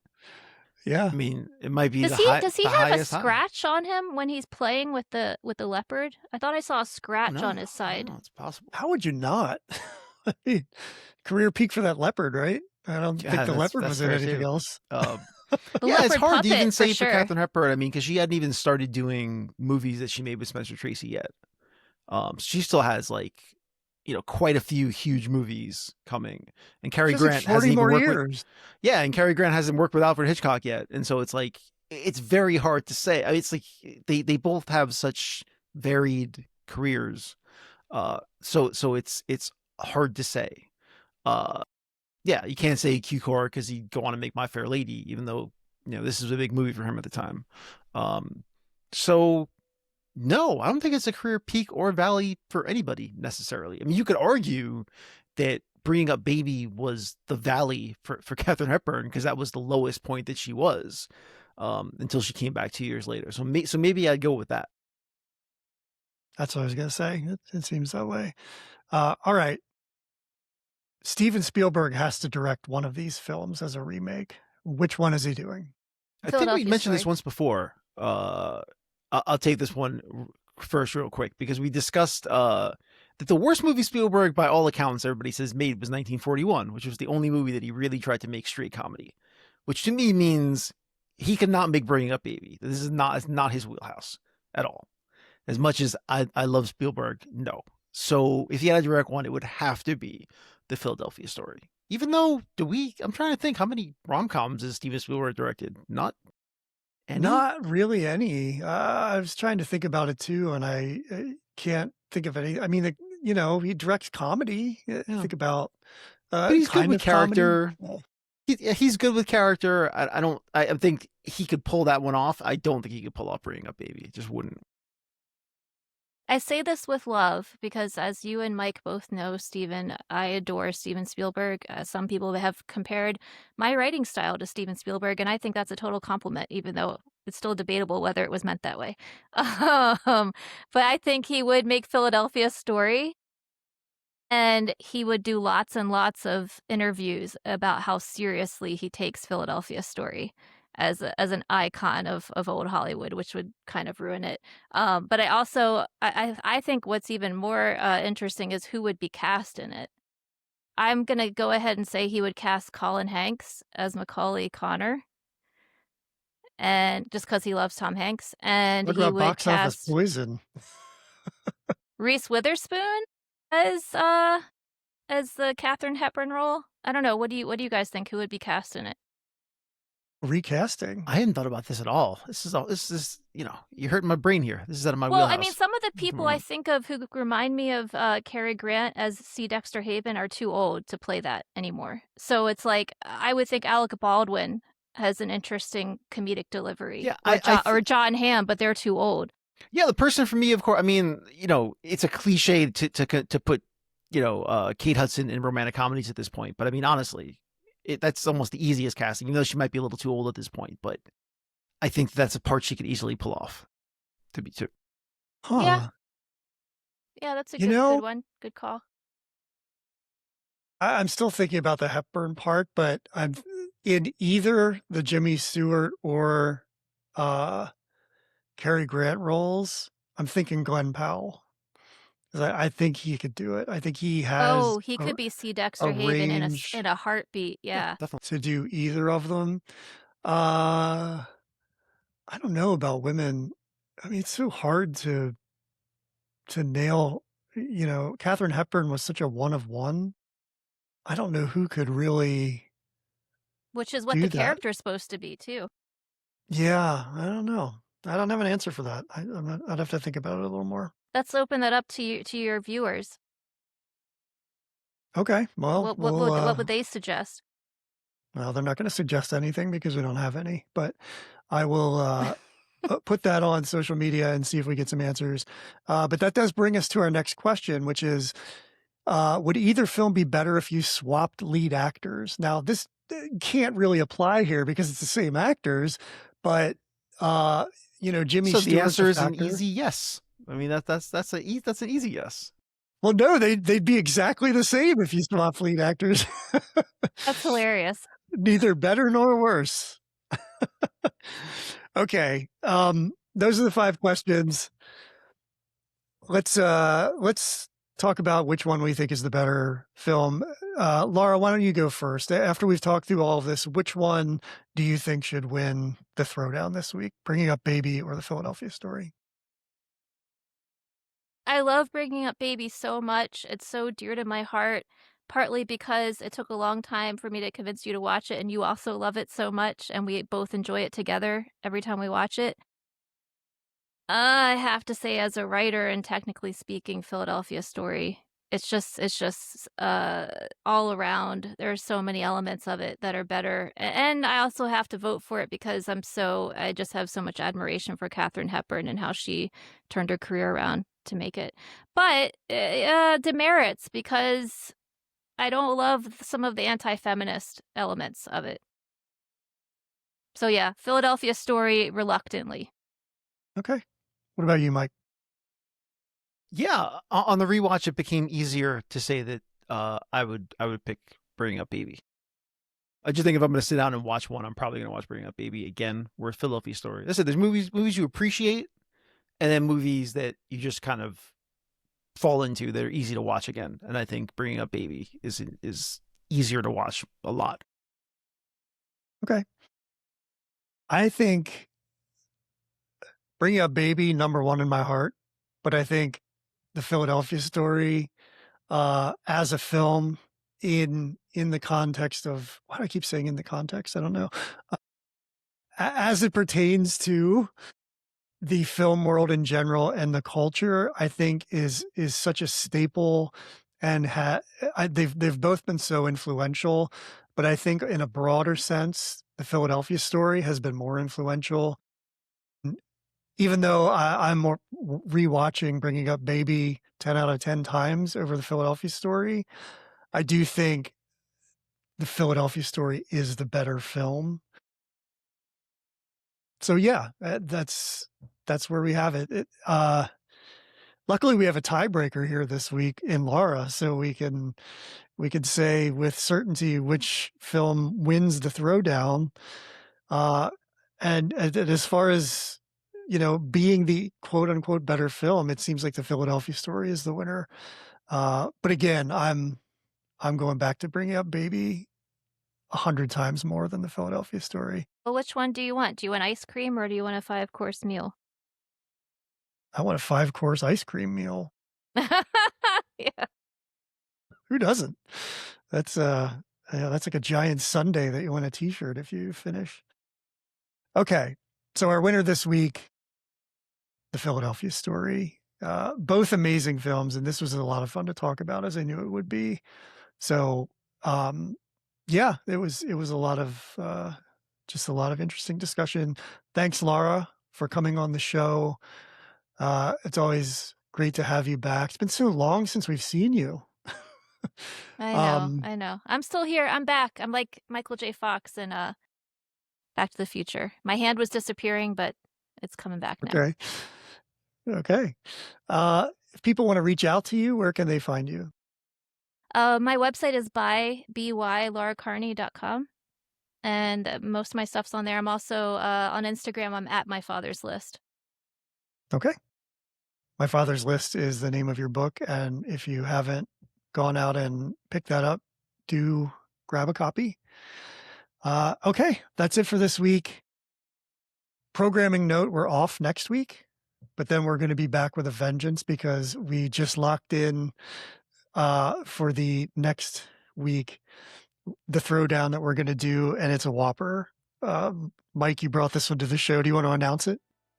Sure. We're going to do Ambulance versus Bringing Out the Dead. Holy crap, I'm excited for this. Perhaps not as lofty of films as Bringing Up Baby, although there's a Bringing It. Should we have done Bringing Up Baby and Bringing Out the Dead? Maybe that would have been a good matchup. But these are two just like insane films from very different directors that I think are going to be a lot of fun to talk about. One of them stars Nicolas Cage, which is always an exciting addition on our show. So do come back for that. 2 weeks from now, we're going to be talking about Ambulance versus Bringing Out the Dead. So join us for that, and we will see you then. So long.